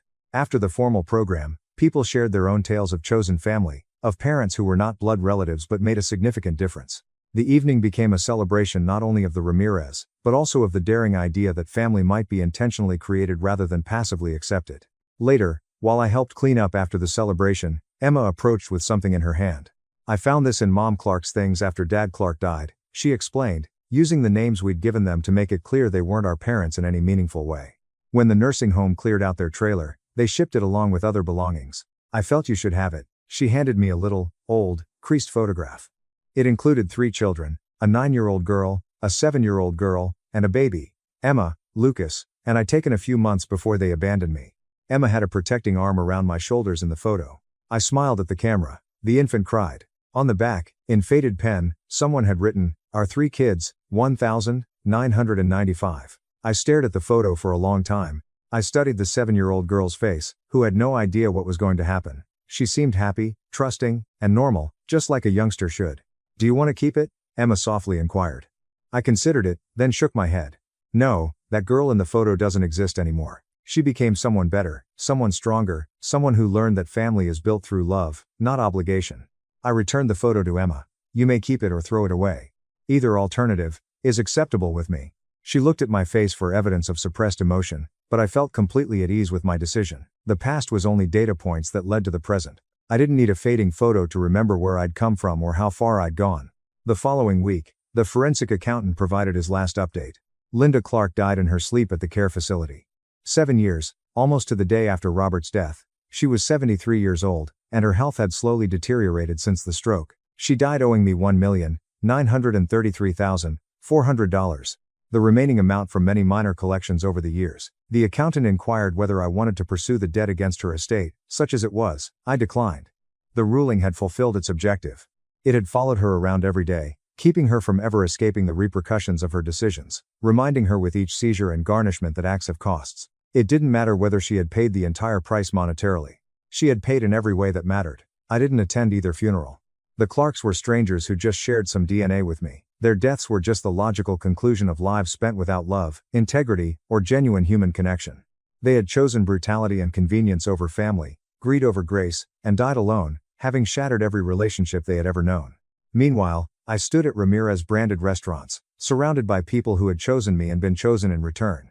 I mentored foster children transitioning out of the system, providing them the same opportunity Victor and Maria had given me. I created a legacy based on the principles they modeled. Consistency, quality, generosity, and the radical concept that family was something you choose to be rather than something you were born into. The Clark situation was occasionally brought up in conversations with program participants who had also experienced parental abandonment. I'd tell them the truth about the lengthy legal battle, the verdict, and the ramifications that would follow my biological parents for the remainder of their life, but I always ended with the same message. Justice is important, as is responsibility, but what really matters is what you construct once you survive. The Clarks attempted to take what Ramirez had built. They failed. They spent their final years facing the repercussions of their own actions. During those same years, I expanded restaurants, created opportunities, and demonstrated that chosen family may be stronger than blood ties. Concentrate on what you're building rather than punishing your betrayers. The finest retribution is to live a good life while they inevitably destroy themselves as a result of their own poor decisions. Some people found the suggestions helpful. Others preferred more blatant revenge. I understand both responses. The Clarks had vanished, leaving only legal databases and news archives to bear their names. Cautionary tales concerning parental abandonment and its long-term implications. I was here to create something permanent, surrounded by people I loved and who loved me back. Every evening, as I closed up the restaurant I had visited that day, I would pause before leaving and quietly say, "Thank you, Victor. Thank you, Maria. I hope I'm making you proud." Some might think it was crazy to talk to folks who had been deceased for more than a decade, but I knew for certain that they were proud. They had encouraged me to stand up for what was right, to value content above appearance, and to realize that family was formed by acts rather than words. They'd taught me that sometimes the most compassionate thing you can do is refuse to accept someone's attempt to alter history through lies and deceit. The Clarks had thrown away a 7-year-old girl because she was too expensive to keep. That girl had matured into a lady who recognized her own worth, who created something important through constant effort, and who turned their malice into inspiration to assist other abandoned children in finding their way. They hoped to save $22,000 each year by dismissing me. Instead, their decision resulted in them owing more than $2.5 million that they could never repay, dying in poverty and solitude while I thrived in wealth and love. The equations of karma had worked wonderfully. On particularly difficult days when restaurant operations annoyed me or when I was dealing with trust difficulties caused by early desertion, I would bring out the images of Victor and Maria that I had on my phone. They were at my high school graduation, smiling with delight at my college acceptance, popping champagne at the grand opening of restaurant number 5, and cutting the ceremonial ribbon. Their love was clear and uncomplicated in every photograph. They'd never abandoned me, never violated my confidence, never made me wonder whether I was worth preserving. They had simply loved me constantly and unreservedly for 22 years. That was family. That was legacy. That was justice. The Clarks had attempted to steal it and paid with everything they had. As I prepared to build restaurant number 11, a site dedicated to educating program graduates and providing management chances for former foster youngsters, I reflected on how far the Ramirez legacy had progressed. From 3 tiny family restaurants to 11 sites that employ more than 400 individuals. From personal survival to organized programs that help hundreds of abandoned children find their way. From a fearful 7-year-old abandoned in a park to a citywide community of chosen families, the grand opening invitation for the new location included a dedication. This restaurant is dedicated to Victor and Maria Ramirez, who demonstrated that the best families are formed by choice, stability, and love. And to all the children who are waiting in parks, actual or metaphorical, for someone to choose them, you are precious. You are deserving. Victor and Maria are on their way. I paid a final visit to the Ramirez graves the night before the opening to deliver the news. Restaurant 11 opens tomorrow. I stated on their tombstones, "It's the biggest one yet, and it's going to train foster kids to become chefs and managers." We've already placed 38 program graduates in careers across the restaurant industry. The foundation has helped over 200 kids with housing, education, and job training. I halted and ran my fingers over Maria's name engraved in marble. The Clarks are both gone. They died owing me about $2.5 million, having lost everything to their own greed and malice. Linda spent her last years in a nursing facility, with no visits. Robert died alone in a trailer. They destroyed themselves in an attempt to destroy me, and I didn't have to move a finger to defend what was rightfully mine. The cemetery was silent save for the evening birds and distant cars. I hope you can see all of this from wherever you are. I hope you know that every good thing I've built, every kid I've helped, every choice I've made to create family instead of accepting biology, all of it comes from what you taught me. You saved me. And now I'm passing that along to every child who needs someone to believe they're worth saving. As I drove away from the cemetery, the city lights stretched out before me like stars. And I had profound tranquility. The Clarks had vanished, leaving behind cautionary tales and unpaid obligations. The Ramirez legacy carries on through restaurants, programs, and the hundreds of lives they impacted by putting love over convenience. At 7 years old, I was tossed away like rubbish. At 36, I controlled a multi-million-dollar restaurant empire, ran a foundation that helped abandoned children, and lived with a chosen family who loved me for who I was. The Clarks had attempted to profit from my achievement, but had instead paid the ultimate price. They had lost everything while I continued to grow. They died alone and unmourned, but hundreds of people will commemorate Ramirez's memory at tomorrow's ceremony. Justice wasn't just about legal decisions and financial consequences, though those were important. Justice was about finding the truth, rewarding consistency, isolating cruelty, and leaving a legacy through love. The Clark narrative concluded in a nursing home located in a trailer park. Their names were only spoken as warnings. Mine was still being written, surrounded by individuals who had chosen me and whom I had chosen in return, creating something beautiful out of the ruins they had attempted to construct. As I pulled into the parking lot of Casa de Maria, to make last preparations for Location 11's big opening tomorrow, I realized that was the most satisfying vengeance I could think of. Not that I had destroyed them, they had done it themselves, but I had turned their brutality into something that could assist other abandoned children find their way home. Victor and Maria would have approved, and ultimately, their acceptance was all that mattered. My grandpa saved $50,000 for my education, but my parents spent it on my sister's sweet 16 and a luxury trip. I, 25F, have been working at an architecture business for the past 2 years, and I need to discuss something that has been eating me alive. Familial favoritism. Not just slight biases, but overt, obvious favoritism that has influenced my entire life. Let me clarify. My parents treat my younger sister, Sophia, 18F, as if she is the center of the universe, while I might as well be invisible. Have you seen the memes about the golden child versus the scapegoat? That's my life, detailed in agonizing detail. Growing up, every birthday became a reminder of this reality. On my 16th birthday, I received a used laptop that could only run basic applications. Sophia's Sweet 16 celebration included a full venue rental, a live band, and even a professional photographer. But I'm getting ahead of myself. Let me start at the beginning. I've always been drawn to architecture. Even as a child, I would spend hours with my construction blocks, constructing complicated structures as my parents admired Sophia's bizarre dancing movements in the living room.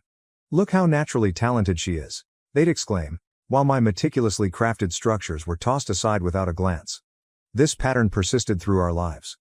When I was in college, I took first prize in a major architectural design competition.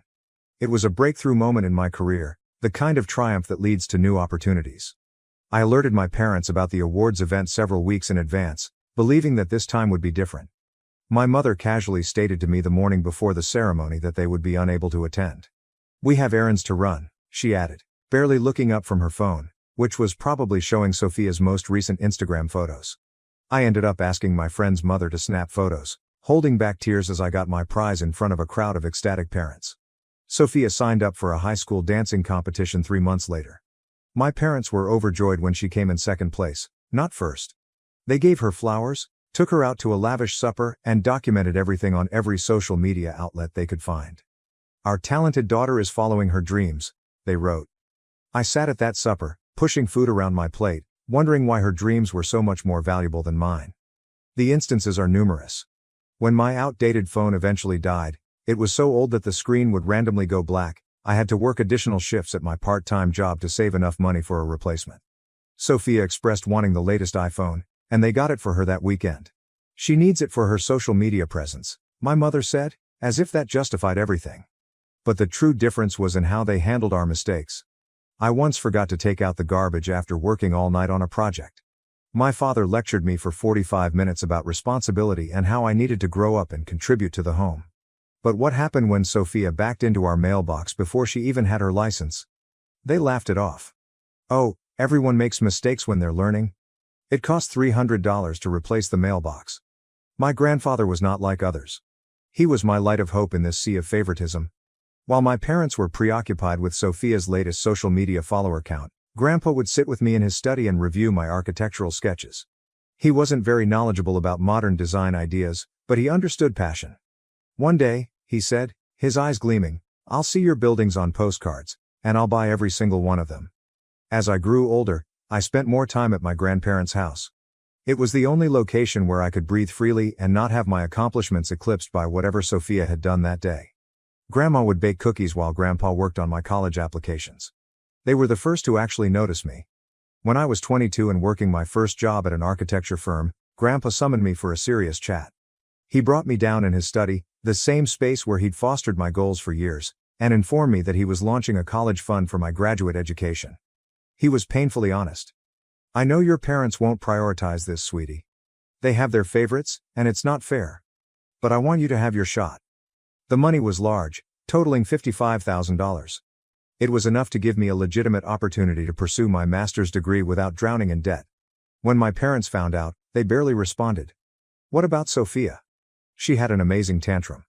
Why doesn't Grandpa love me as much?" she cried. My parents spent hours comforting her, assuring her she was just as important and adored.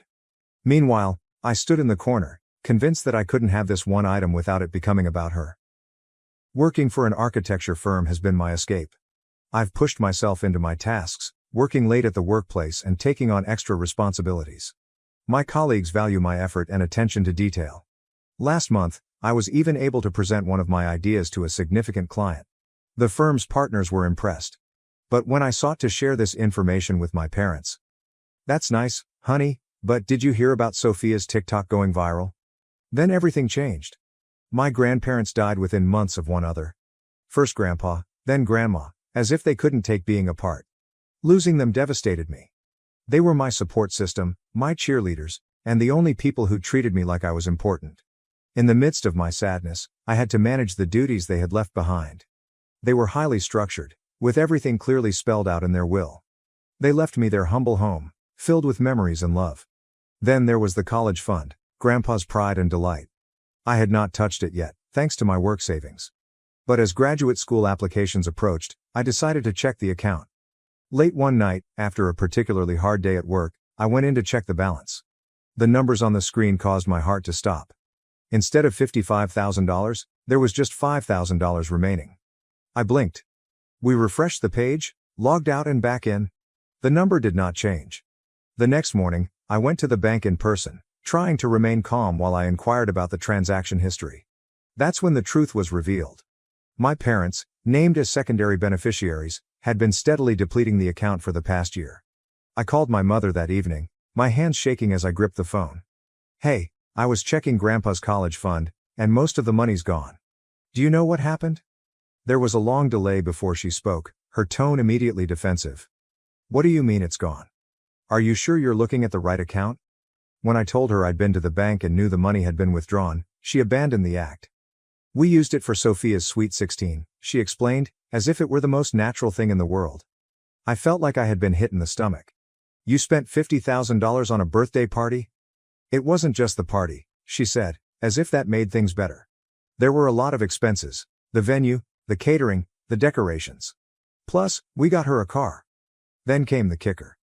They had also used the money to take Sophia on a 2-week family trip to Europe. I wasn't even told about the family vacation, let alone invited.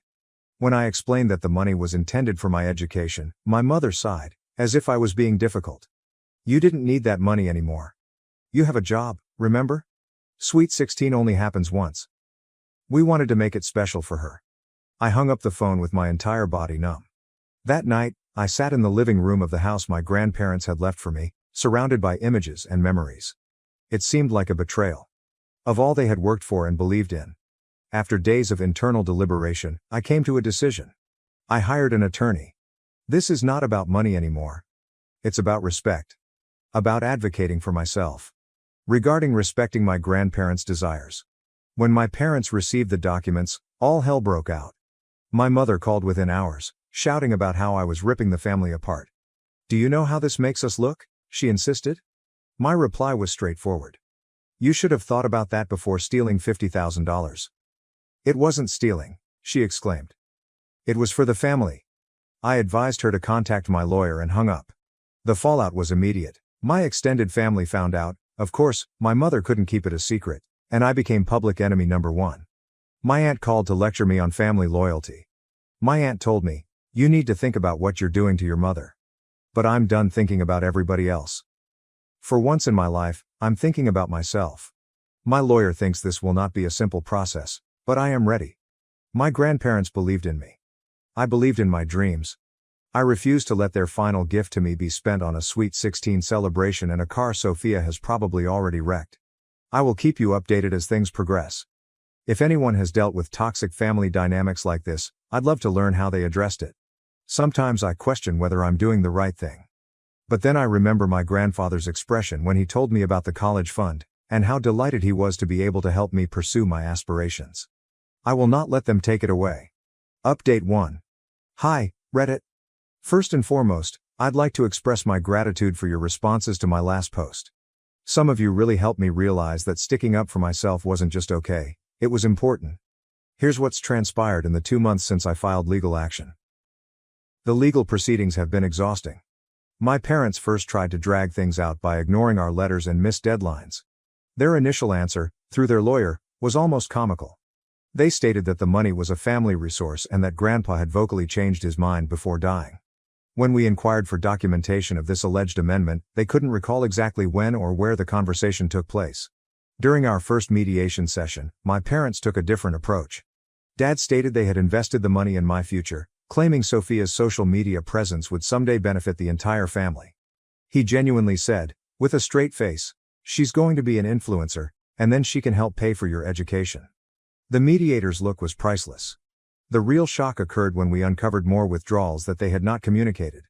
In addition to the Sweet 16 celebration, the car, and the European holiday, they had spent thousands of dollars on a private dance instructor to help Sophia advance her career. They'd paid for a costly social media marketing course, many professional photo sessions for her Instagram, and a full gaming setup for her aspiring streaming career. My lawyer was ecstatic with these discoveries.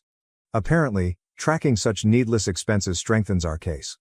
When confronted with these expenses, my mother attempted to justify them as investments in Sophia's future. She even brought spreadsheets to our next meeting, hoping to demonstrate how an influencer career could provide a significant family income.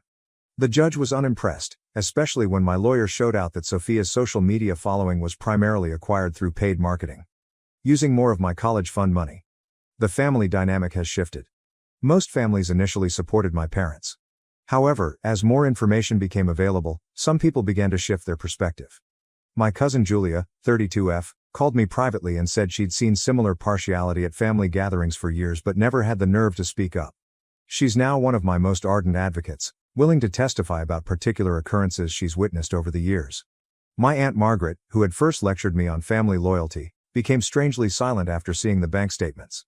Mom had brought them to a family meeting with the intention of getting approval for their side of the tale, but it backfired catastrophically. The statements included not only the significant expenses, but also dozens of minor withdrawals for things like social media consultancy and brand building seminars. Last week, Margaret sent me a quick text. "Your grandpa would be proud of you standing up for yourself." Coming from her, it meant everything. Sophia's behavior has undergone the most dramatic changes. When she realized her automobile could be seized as part of the settlement, she launched a massive social media campaign against me. Her heartfelt claims about her nasty sister and how I was wrecking the family out of envy backfired swiftly. Her followers began to question her perspective, especially after she moaned about possibly losing her European summer holiday plans. Many of them had part-time jobs to pay for their textbooks. Her most recent outburst occurred when she realized she might need to obtain a job. She posted a 20-minute diatribe on how unfair it was that she might have to work in retail or food service like any other person. The comment section rapidly turned against her, with many pointing out how out of touch she seemed. She's losing followers on a regular basis, and her attempts to present herself as the victim have just exacerbated the situation.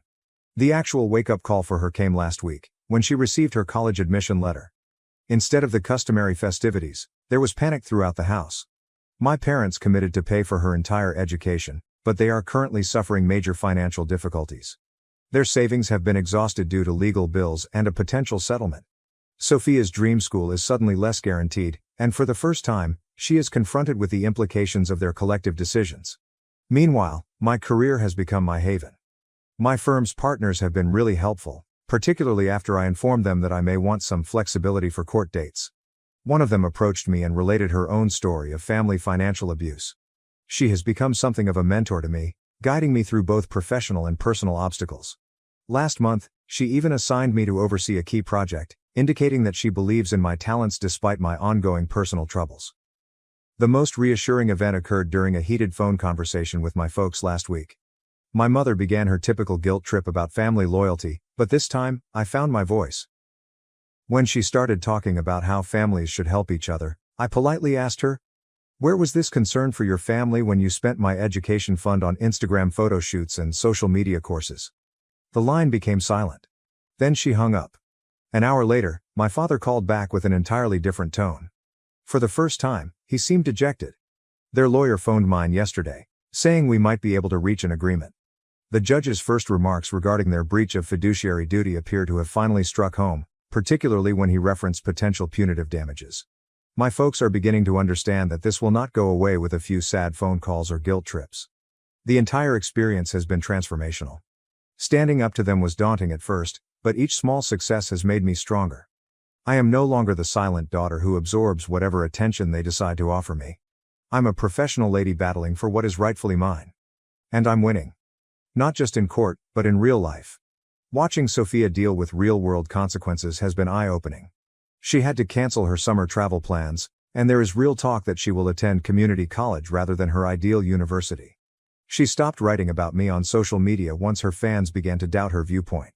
Some of her acquaintances have even contacted me personally, saying that my stance against family financial exploitation has helped them think about their own family problems. One of them even called me inspirational. Imagine the scapegoat daughter becoming an inspiration. The most recent development occurred when my parents attempted one more manipulation effort. They arrived at my office unannounced, believing they could press me in person. They didn't anticipate my entire squad to rally around me. My mentor stepped in, politely but firmly, ushering them out and telling them that any communication should go through our lawyers. It was fantastic to see their power over me dissolve in real time. I'll provide an update once we've reached an agreement or if anything significant changes. Thank you all for your encouragement and wisdom. Thank you to everyone who shared their own experiences with standing up to toxic family members. You helped me find my voice when I needed it the most. My grandfather used to say, sometimes the hardest battles are the ones most worth fighting. Update 2. After 6 months of intensive legal battles, I am finally able to reveal the outcome. For anyone curious about the outcome of the litigation, brace up, for karma has finally caught up with my family. The settlement negotiations were severe. My parents first claimed poverty, but their social media activities exposed them. Despite claiming financial distress, my mother continued to post about weekend spa getaways and fancy purchases. When my team submitted these posts to their lawyer during mediation, he visibly shuddered. Our forensic accountant made a surprising discovery, which marked a turning point. In addition to the expenses we already knew about, my parents had started depositing money into Sophia's social network investing account. They had recruited several influencer coaches and even put down a deposit on a content creation house, all using my college fund. The judge's response was noteworthy. This isn't investing in a child's future. This is gambling with someone else's inheritance. The final settlement exceeded our first expectations. My parents had to liquidate various assets, including their vacation timeshare and investment properties we had no idea existed. Sophia's car, the one they purchased with my money, had to be sold. What's with the irony? She had barely driven it and preferred to be ferried about by our parents. What about luxury shopping sprees and European vacations? Gone. She now works at a neighborhood coffee shop, which is her first actual job at the age of 18. The transformation has been astonishing. Initially, she returned home lamenting over having to wear a uniform and deal with tough customers. But something unexpected happened. She's genuinely maturing. She paid her first student loan payment last week and posted about it. There were no tears. There's no drama. Just a simple acknowledgement that she is learning to stand on her own 2 feet. My parents' changes have been even more dramatic. The illusion of a beautiful family life, which they had cultivated for years, has crumbled. My mother's social media accounts, which were formerly loaded with beautifully managed family images and uplifting words about unconditional love, have gone silent. Dad stopped making excuses for their actions and recently sent me an email, our first true conversation in months. In his email, he revealed something I never expected to hear. We failed you as parents.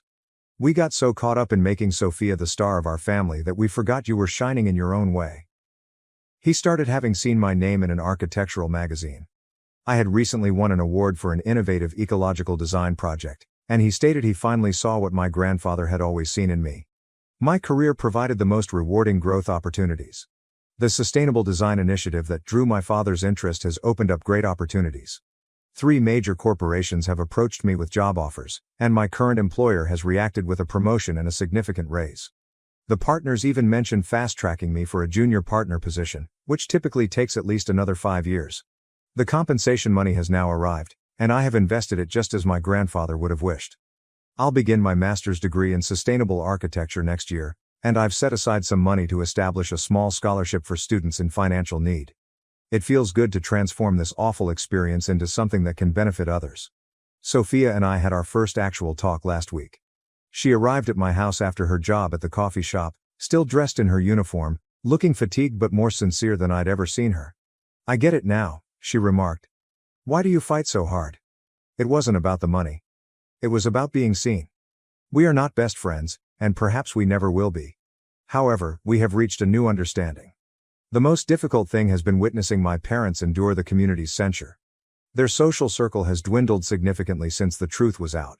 Several family friends have discreetly contacted me, relaying similar accounts of observing their favoritism over the years but never saying anything. My Aunt Margaret has unexpectedly become an ally, checking in on me on a regular basis and even assisting me with my graduate school application. Looking back, this journey was much more than just reclaiming stolen funds. It's been about breaking free from destructive familial patterns and discovering my own value. The house my grandparents left me has become my sanctuary, complete with architectural sketches and future ideas. I've converted their old study into my design studio, with my drafting table set up precisely where Grandpa used to sit and encourage my dreams. Sometimes, while I'm working late at night on my designs, I sense their presence and know they'd be proud of the lady I've become. The most significant difference has been in how I perceive myself. I am no longer the family's scapegoat or invisible daughter. I'm a successful architect, a potential graduate student, and someone who has the bravery to advocate for what is right. Last week, I presented a large sustainable housing project before the municipal council. Watching those seasoned architects and developers lean forward in their seats, truly interested in my ideas, was an experience that no amount of family approval could match. The familial dynamic that previously smothered me no longer has any hold on me. My folks are embarking on their own journey of atonement. Mom has started treatment, which she previously regarded as unnecessary. Her therapist assisted her in seeing tendencies from her own past that contributed to her bias. Dad is striving to re-establish relationships with family members who have distanced themselves owing to his enabling conduct.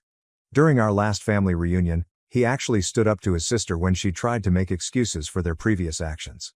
They have a long way to go, but at least they are admitting their mistakes. Sophia's transformation continues to amaze me.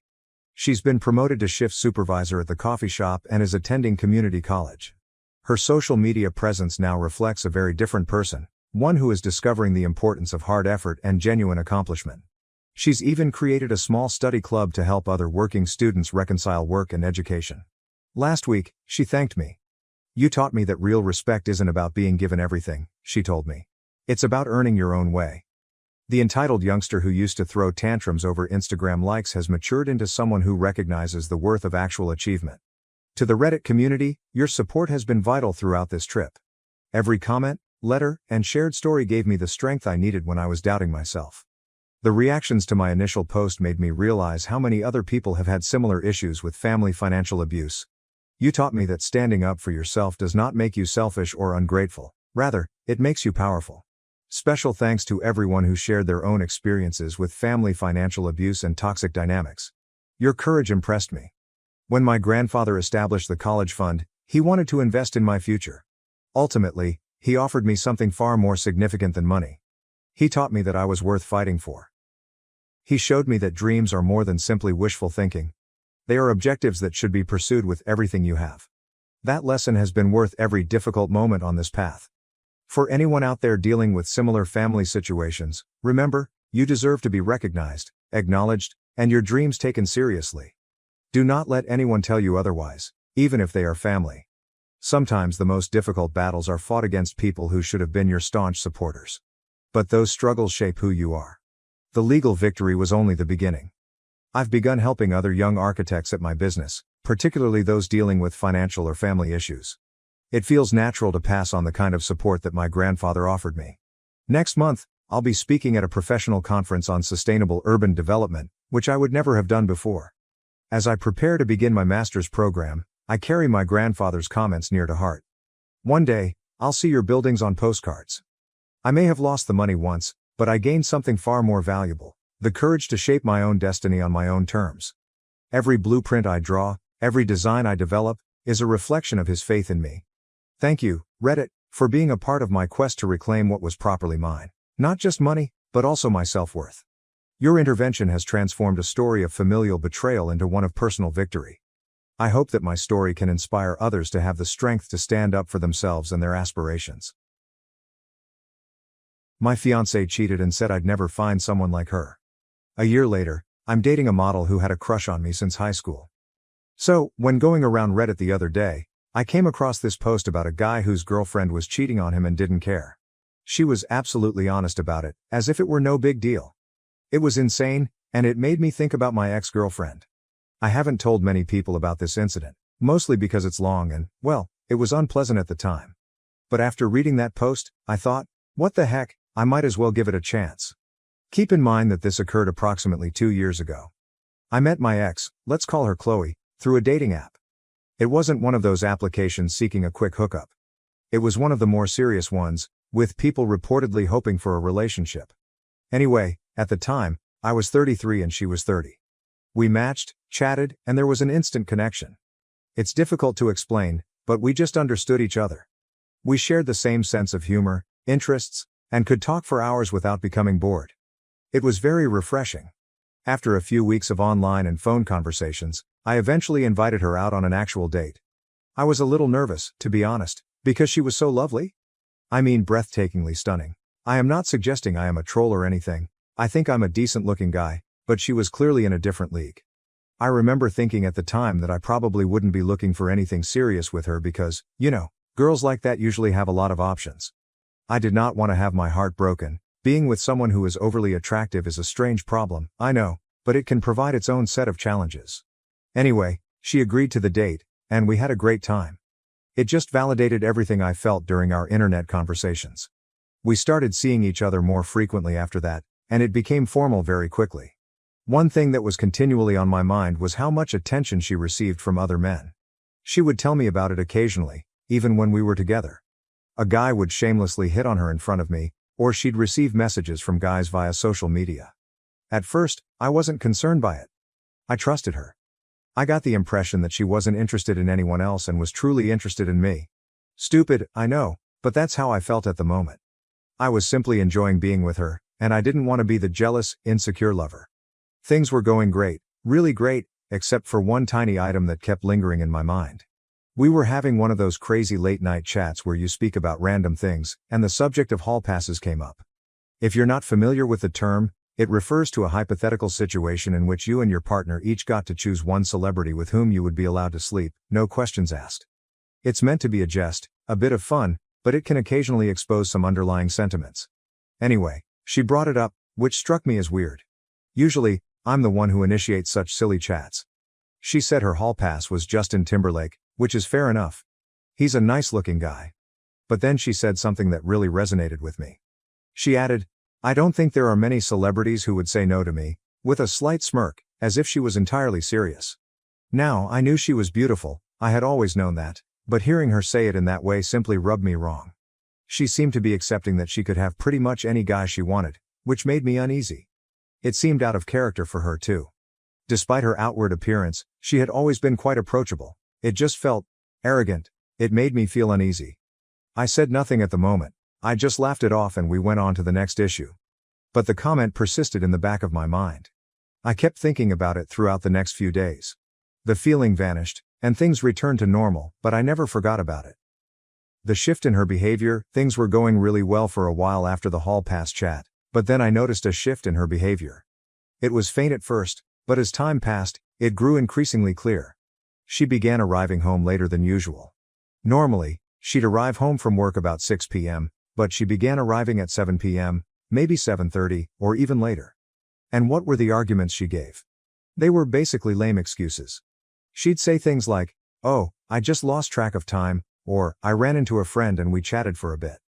It was strange because she used to be so thorough about her day. If she was late due to work, she'd tell me everything, what project she was working on, who she spoke with, and so on.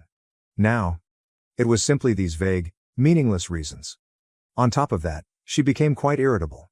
If I inquired why she was late, she would snap at me.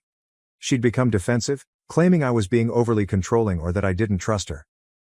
I didn't want to fight, so I usually backed away. I am not a confrontational person, especially when someone is already in a foul attitude. However, the late nights persisted, as did the nebulous reasons.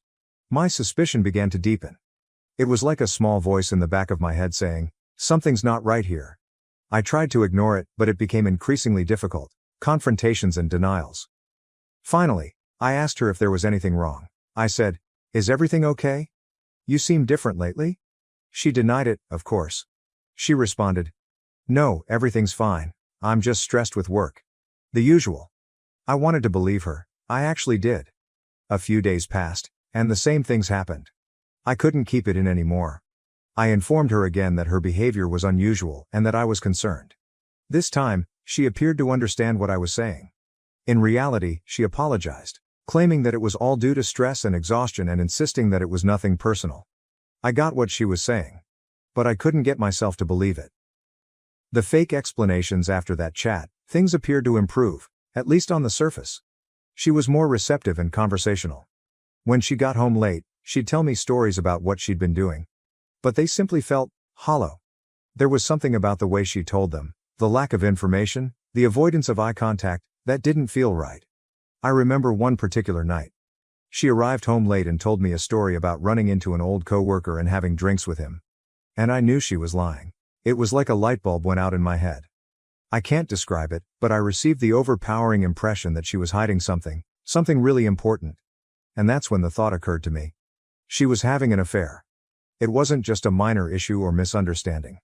This was a full-blown affair. I knew I couldn't simply let it go. I couldn't pretend everything was fine. I needed to discover the truth, one way or another. Her conduct had shifted dramatically from the woman I first met. It was impossible to ignore. This was not the person I had fell for before. Something was clearly wrong, and I was determined to find out what it was. The plan. Okay, I'm sitting there, convinced that my girlfriend is cheating on me. My initial thought was, I need to check her phone. I mean, that's where all the proof should be, right? Text messages, emails, social media, everything. But I quickly knew it wouldn't work. First and foremost, she was always on her phone, making it very impossible to take it away long enough to conduct a thorough search. Even if I did comprehend it, I'm not exactly a tech expert. I wouldn't know where or what to look for, and she'd probably removed anything damning anyhow. Plus, I needed proof. I didn't want to locate a questionable text message and then confront her with it. I wanted to catch her in the act, to know without a doubt. So I decided to take a different way. Hire a private investigator. Yeah, I understand. It seems like something out of a film, but I was desperate. I needed the truth. And I wanted someone who knew what they were doing to guide me to it. I wanted to know who this guy was and where they were meeting. I conducted a Google search for private investigators in my area and discovered one with positive reviews. I contacted them up and scheduled a meeting. I remember being quite scared when I walked into their office. It seemed like I was accepting defeat. I sat down with the investigator, a guy who appeared to have seen it all before, and told him everything. I recounted the entire event, from the hallway conversation to the late nights and lame explanations. It took a while, but he just listened calmly and nodded. He made no judgments about me. He did not make me feel foolish. He was just listening. Then he stated he'd seen this type of thing 100 times before. He preferred to do surveillance for 2 weeks because her late nights were variable, but this would be somewhat costly. We ultimately agreed on 10 days.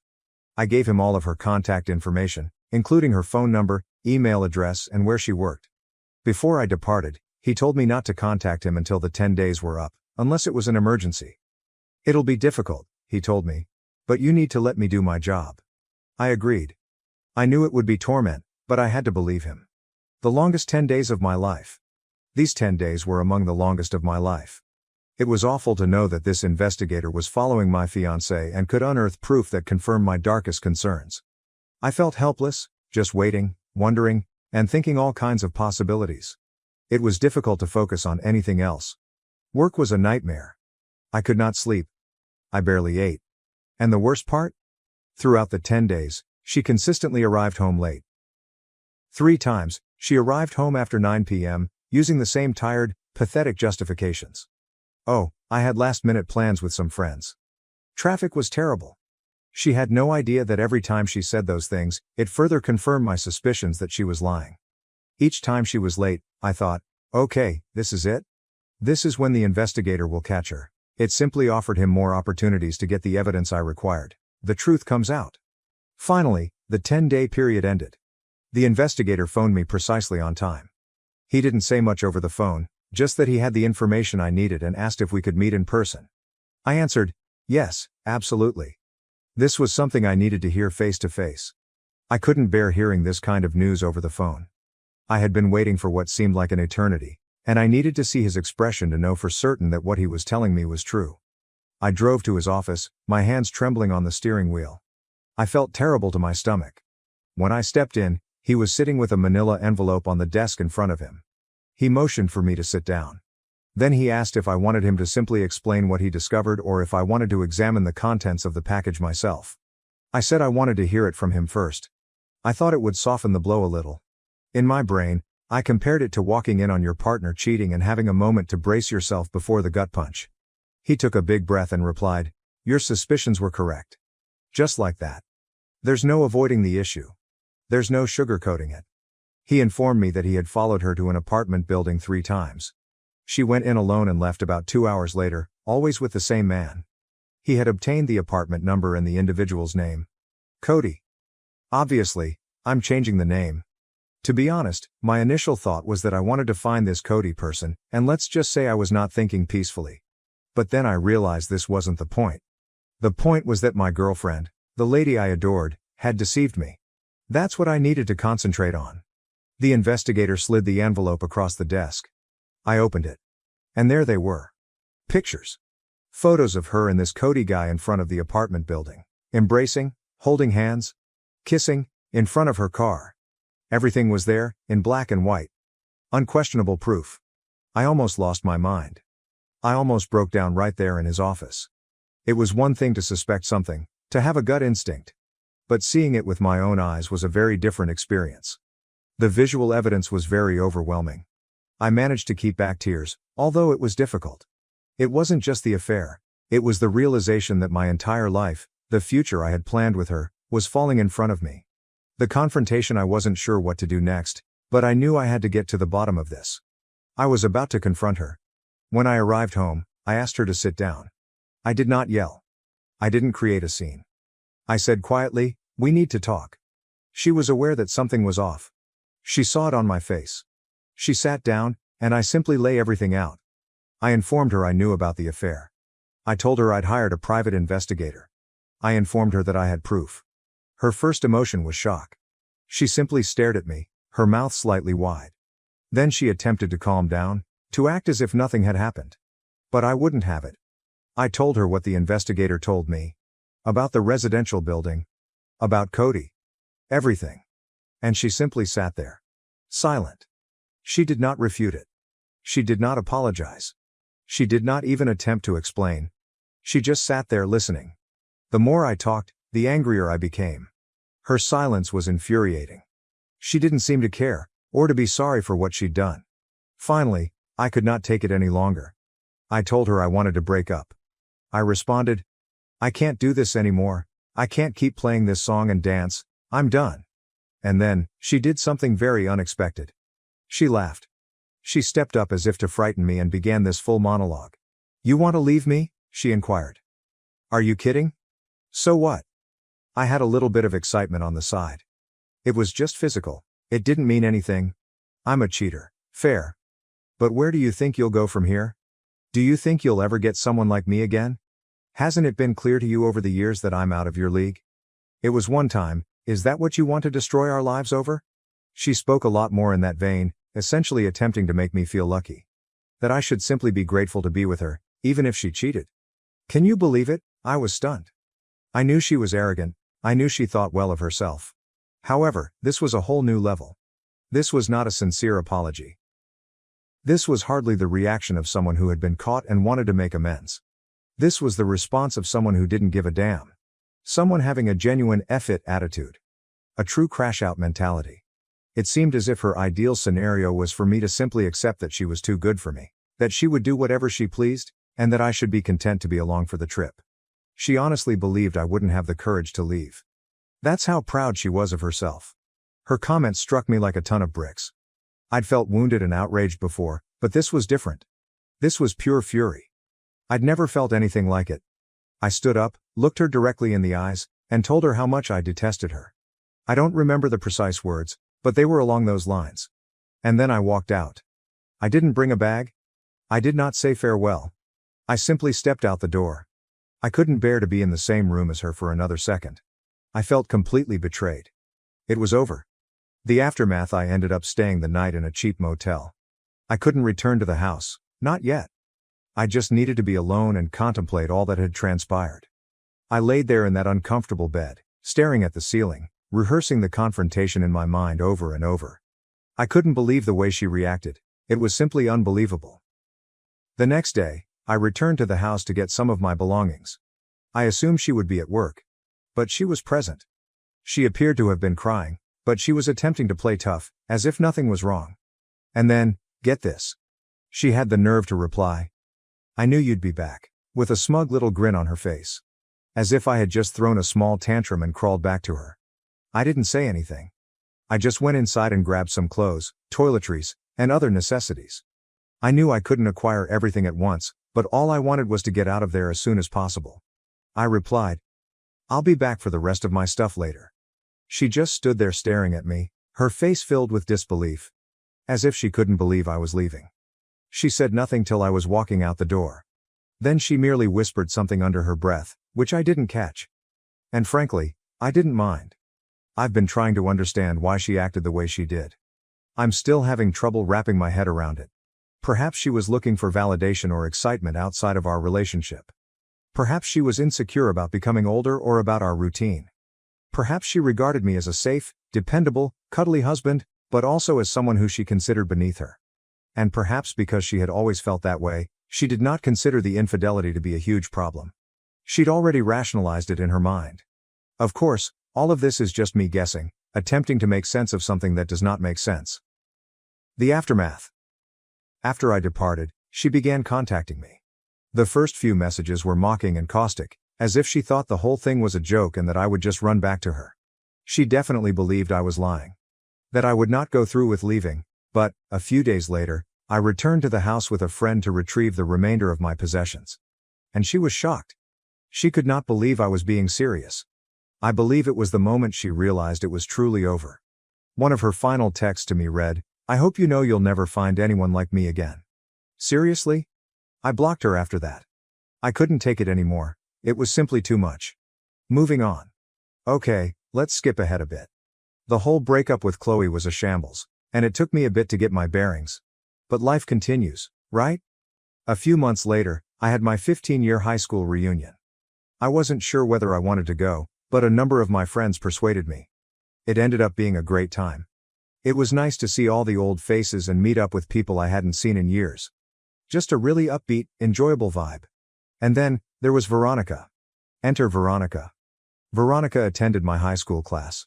She was a tall, stunningly beautiful girl. We were cordial and took some classes together, but we were not particularly close. She was one of those girls who was just naturally cool, you know? After high school, she became a model, and a rather successful one at that. I had seen her in some magazines and internet advertisements. If you're into fashion, you may recognize her name. I hadn't spoken to her in at least 7 years, possibly more. So I'm at the reunion, having a nice time, when I realize that Veronica isn't present. However, her best friend from high school was. They were still really close, which I thought was fantastic. It demonstrated that Veronica had not changed much despite her success. I went over to see her friend just to say hello and catch up. We were talking, and she kept a wide smile on her face the entire time. When I named Veronica, her smile grew even wider. She made a face and continued. "I know she's going to kill me for telling you this, but, you know she's always had a crush on you?" I just chuckled. I mean, come on. Veronica, a successful model, have a crush on me? It appeared utterly ludicrous. Even in high school, we didn't run in the same circles. We were friendly, but not more. There was no way. Also, becoming a model now? There's no chance. It was flattering, of course, to think that someone like her would find me beautiful. But I assumed that was just a high school event that she'd long forgotten about. I told her buddy that I didn't think Veronica remembered me, but she insisted. She explained that Veronica had requested her to check me out at the reunion to see if I still looked as nice as I did in high school. And then she continued. "She's still into you, so if you're single and you're not scared of girls with baggage, you might as well give it a shot." I spent the remainder of the night reflecting on the talk. It was all so unexpected. I won't lie, it felt wonderful to know that someone like Veronica was interested in me, especially after what had occurred with Chloe. It felt as if here was this woman who my ex would have deemed out of my league, and she was allegedly crushing on me. It made me understand how useless Chloe's remarks were, and how much she wanted to bring me down. It provided a significant confidence boost. Taking a chance. Following the reconnection, I decided to take a chance. I figured, what could I lose? I decided to contact Veronica online, as the kids say. I found her on Instagram and messaged her. I also informed Veronica's friend that I was going to message her in case she did not check her direct messages from people she did not follow. I did not want my message to be lost in the mix. And then I waited. And waited. And waited. I waited 5 days and heard nothing. I'd completely forgotten about it, to be honest. I believed she was probably busy, or that her buddy had exaggerated things. I wasn't too concerned about it. But, ultimately, she replied. And her message was quite enthusiastic. She wrote, "Oh my gosh, Keith. It's been so long. Now, I've heard that the more letters a woman repeats in her text to you, the more she likes you. I'm not sure if it is accurate, but it felt like a good sign." We began messaging back and forth, catching up on pretty much everything. We spoke about high school. About what we have been up to since then. About our jobs. Our families. Everything. After a few days, Veronica recommended we switch to FaceTime. She claimed she was tired of typing so much.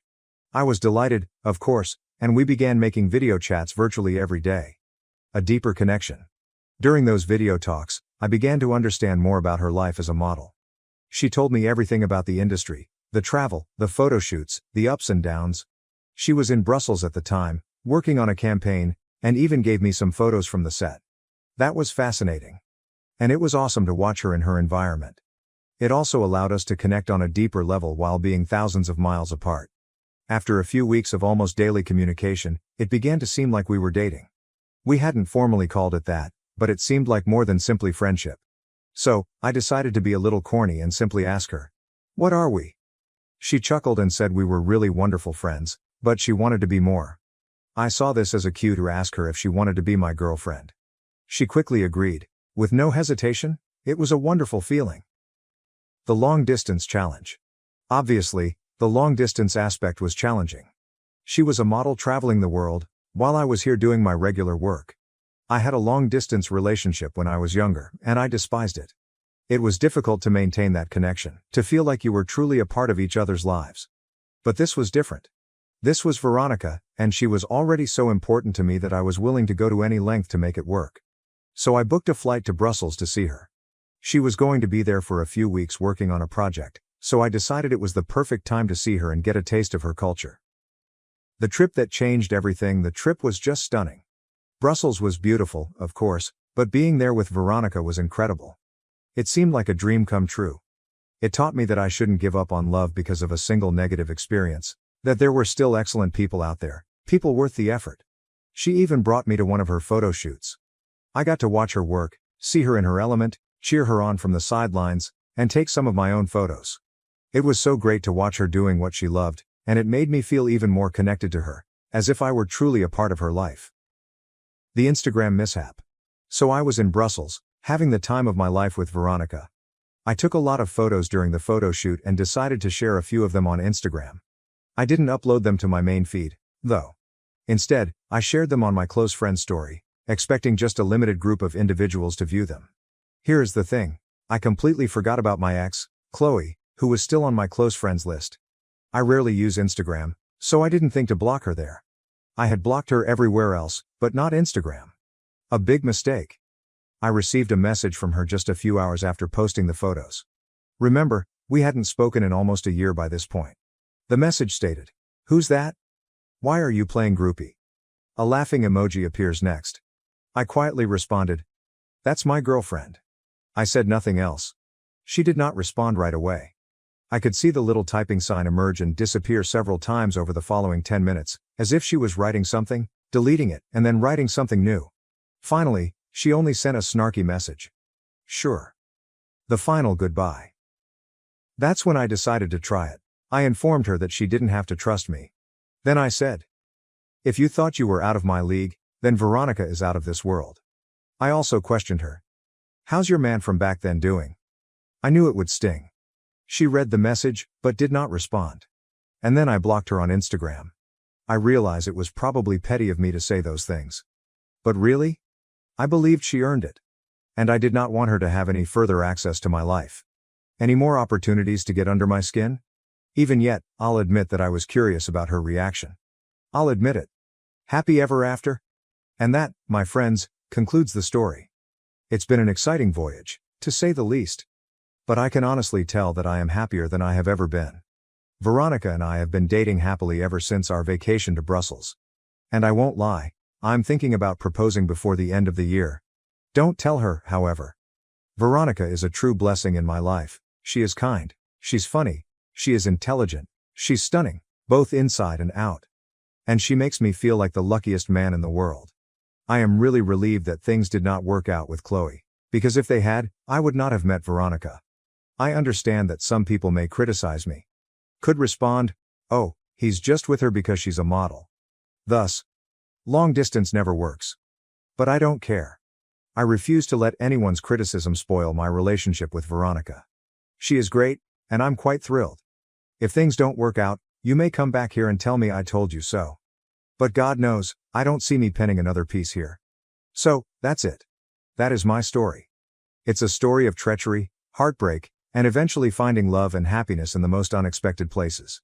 Thank you for listening. Reading, I suppose. My family tried to force an arranged marriage for business. I eloped. Now they're furious because I just sent them my wedding photo. I'm Zara, and I've been dating Logan for nearly 2 years.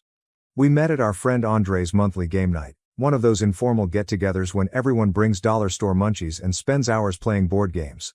My parents are traditional, not the wealthy sort of traditional with vacation houses and country club memberships, but the kind where dad works extra hours at his job and mom saves every penny at the grocery store. They've always had a family comes first attitude, which usually means whatever dad says goes. Logan and I have been keeping our relationship quiet around my family, not exactly hiding it, but not making a big issue either. He attends occasional family gatherings, delivers flowers to my mother, which she angrily places in the kitchen rather than the living room, and does his best to talk sports with my father, who usually simply grunts in response. Yesterday, I attended our customary Sunday supper. Everything appeared normal. Mom was preparing her famous pot roast, which she extended for the entire week. Dad was watching TV, and my sister Vera was texting on the couch.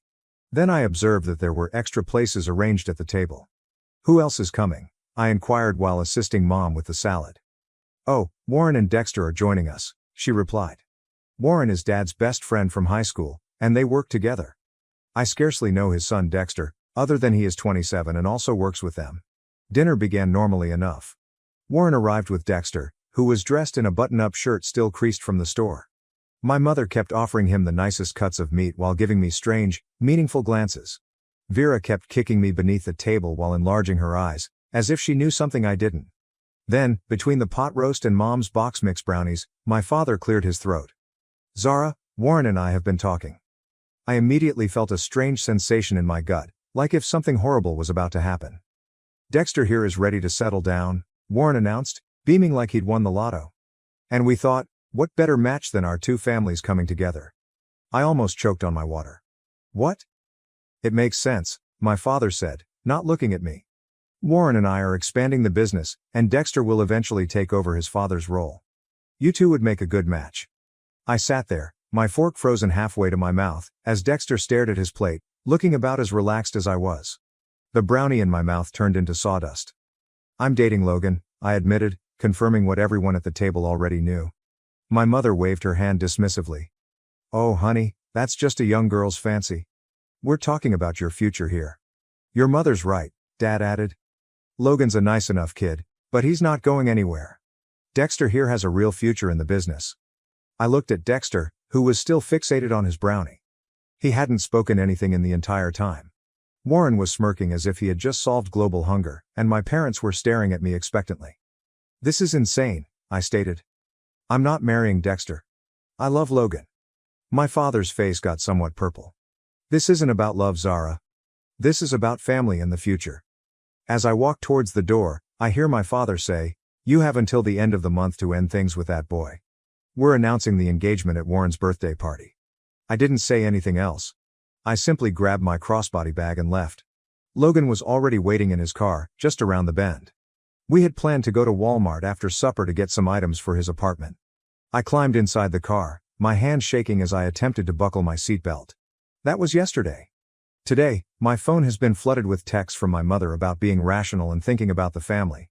Vera sent me a series of WTF texts, followed by cautions that Dad is serious about this. Even my cousin, Ophelia, called to see whether it was true. Logan and I remained up late last night in his tiny studio apartment, discussing what to do. We had actually planned to move in together when his lease expires next month. Nothing extravagant, just a little 2-bedroom in the same building as his friend Andre. We've been saving money and keeping it quiet. Now I'm wondering if we should speed up those plans. I've silenced most of my family on my phone, but I can see the message count increasing. The only person I've responded to is Vera, who has promised not to tell anyone that I'm staying at Logan's tonight. I'm not sure what to do next. I adore my family, but this is insane, right? For example, the year is 2024, not 1825. Who even performs planned marriages anymore, especially for something as mundane as a business deal? I need advice. Logan is supportive, but says it's up to me. I just know one thing for certain: I will not marry Dexter, no matter what my father believes marriage will bring me. First update. First and foremost, I'd like to express my gratitude for the amazing response to my previous post. It's been 2 weeks since that bizarre Sunday dinner, and I'm writing this at 1 a.m., on Logan's couch, stress eating dollar store cookies and trying to figure out how everything went so swiftly. Our water heater recently broke, and the landlord isn't responding to texts, so now seems like a good opportunity to update you all while I wait for the kettle to heat water for a sink shower.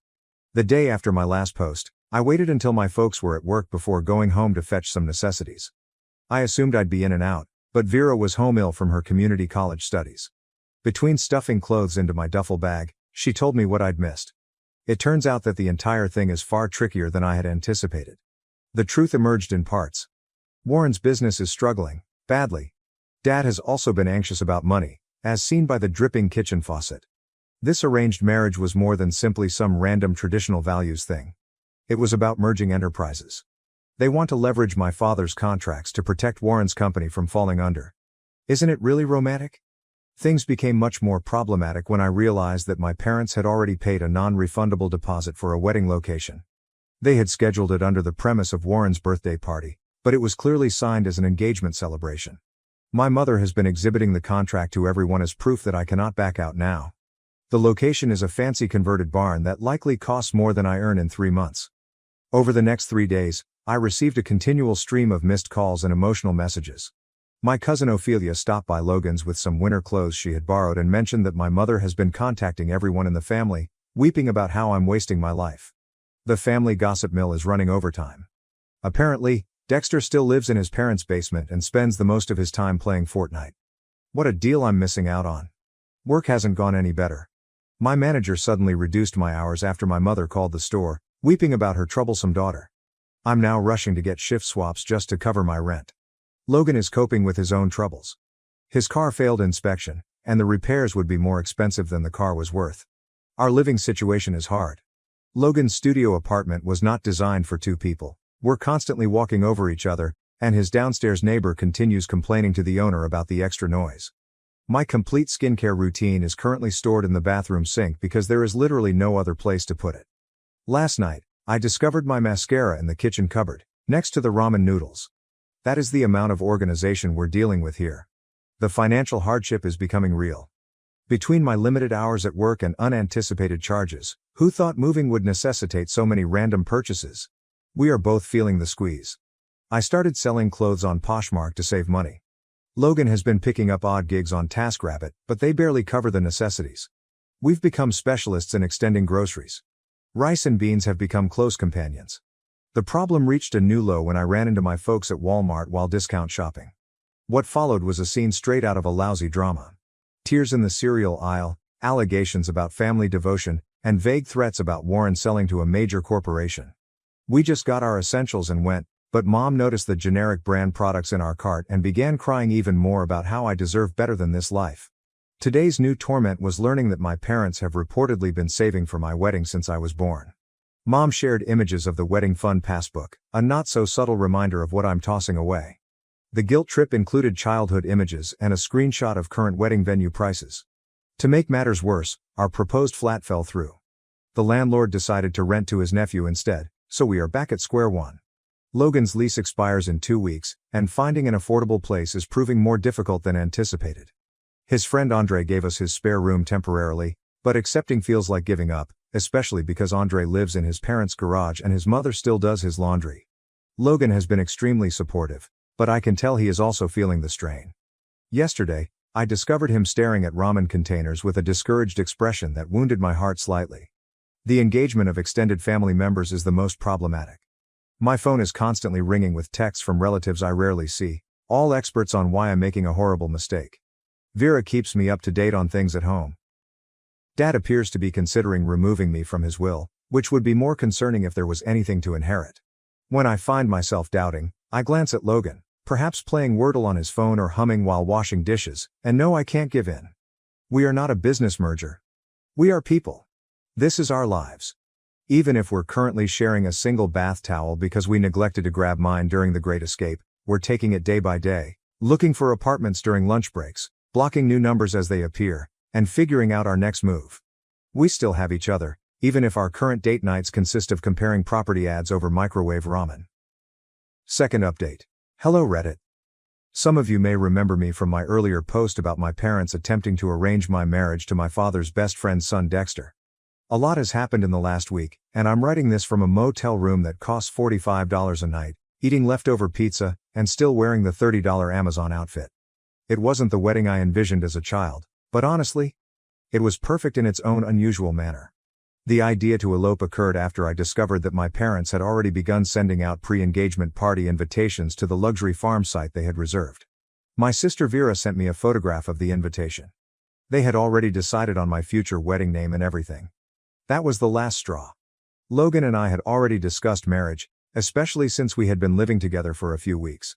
One night, while eating a bowl of microwave mac and cheese and staring out the window at our neighbor's cat, we've named her Princess despite the fact that she's not ours, we just knew.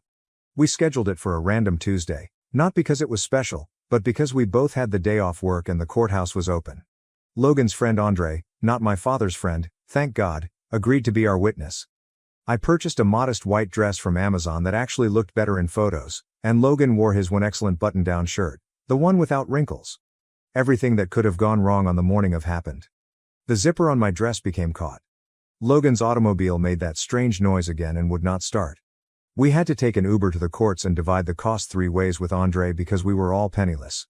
The driver continued wondering why we were dressed up, and we simply explained that we had a court appointment. Technically correct, right? The ceremony itself lasted maybe 10 minutes. The clerk was having her lunch as she processed our paperwork, and there was a man in the corner feverishly filling out jury service forms. Not quite romantic, but we couldn't stop smiling like idiots. Andre took photos with his phone. Most of the pictures are blurry, but there's one decent one in which Logan and I are just looking at each other and laughing because I almost dropped the $12 ring we received. We celebrated at the diner around the corner, sharing a plate of fries and a milkshake because that was all we had left from our wedding budget. Andre insisted on paying for his own coffee, claiming it was a wedding gift to us. When the waitress found out we had recently married, she handed us a free pie. This was the first bit of wedding luck we got all day. Then came the hard part. Telling people. We decided to do it with a simple Instagram post, just one good photo Andre took, with a casual caption. So, we did a thing. Ophelia responded first, sending a stream of heart emoticons. Then Vera called, both laughing and weeping. She was thrilled for us, but concerned about the consequences. She was right to be. My mother saw the post while at the grocery store. I know this because she contacted me from the parking lot, sobbing so hard that the cart attendant inquired if she required assistance. She kept claiming she would never be able to attend church again. How could you do this to our family? How about the venue deposit? Dad's reply came through Vera. He reportedly tossed his phone across the room when he saw the post. Warren, his best friend, quickly drove over to their house. Surprisingly, Dexter liked our Instagram picture and remarked, "Congratulations," which most likely exacerbated the situation. The extended family's reaction has been mixed, shocked Facebook messages, angry texts, and a few quiet congrats. My cousin even included me in a TikTok about ungrateful children. Really mature. We're now staying at this motel because our apartment application is still being processed, and Logan's lease expired yesterday. The room smells like old cigarettes, and the Wi-Fi frequently fails, yet it's our first home as a married couple. We've been making the most of our time by watching weird YouTube videos on Logan's phone and eating inexpensive takeout. Then the wedding venue called. It turns out that my parents attempted to cancel my engagement party but still lost the money. They're supposedly telling everyone that I forced them to book it, which is an interesting take of events. Money is still scarce. We're both working extra shifts when we can, and I'm selling more items on Poshmark. The apartment we applied for is not fancy. It's a ground floor, one bedroom with an unusual layout and no dishwasher, but it would be ours. The leasing agency stated they will notify us by Friday. Vera has been our primary source of news from home. Mom seemed to have already redecorated my previous room, taking down all of my photos and everything. Dad is informing everyone at work that I am going through a phase. Warren's wife is constantly trying to set up a family gathering to fix things. The most unusual reaction came from Dexter himself. He sent me a DM claiming he's relieved because he can finally tell his father about his girlfriend. They've been dating for almost a year, and she's not only a streamer, but also a single mother. Warren would certainly not approve. Logan and I are taking things day by day. Sometimes I wake up in a panic about everything we've done. Logan occasionally makes me chuckle, such as when he attempted to cook ramen in our hotel room's coffee machine. I remember why I selected this. It is not ideal. But this is ours. Third update. Sometimes the truth arrives in the most unexpected ways. In my instance, it came from a stack of water-damaged papers I discovered while assisting Vera in cleaning out our flooded basement following last week's storm. The basement incident occurred when Vera asked for assistance. Mom and Dad were at a church function, and she was worried about water getting in. Logan and I drove there to help preserve whatever we could. While shifting boxes to a higher level, I discovered Dad's old filing cabinet had turned over, spilling documents everywhere, most of which were drenched. As we went over what may be saved, I noticed something interesting. Loan papers. There are a lot of them. All with Warren's signature and my father as guarantee. The dates went back years. Small loans at first. Then larger ones. The most recent? From shortly before the whole marriage disaster began. Some had final notice stamps. Others had payment plans with missing checkmarks. It was like seeing a chronology of Warren's firm gradually falling. But this is when things get crazy. Mixed up with the loan papers were printed correspondence between Dad and a large development company. They wanted to buy both businesses, Dad's and Warren's, but only as a package deal. The offer was genuinely reasonable, enough to cover all of the debts and then some. Is there a catch? They sought confirmation of consistent succession planning. Essentially, they would not buy until they were confident that the businesses would remain together in the long run. That's where Dexter and I stepped in. We were the ideal solution for demonstrating that the businesses will continue to be controlled by families for many years. While we were still digesting this, Vera discovered other papers. Warren had been disguising how horrible things were from everyone, including his own wife. He had mortgaged their home twice without informing her. My father had co-signed everything, probably hoping Warren would turn things around soon. Then came the real kicker, a draft contract dated shortly before the whole marriage proposal saga. Warren had already begun selling off equipment to make payments. Dad was about to lose all he had worked for over 20 years because he trusted his best friend.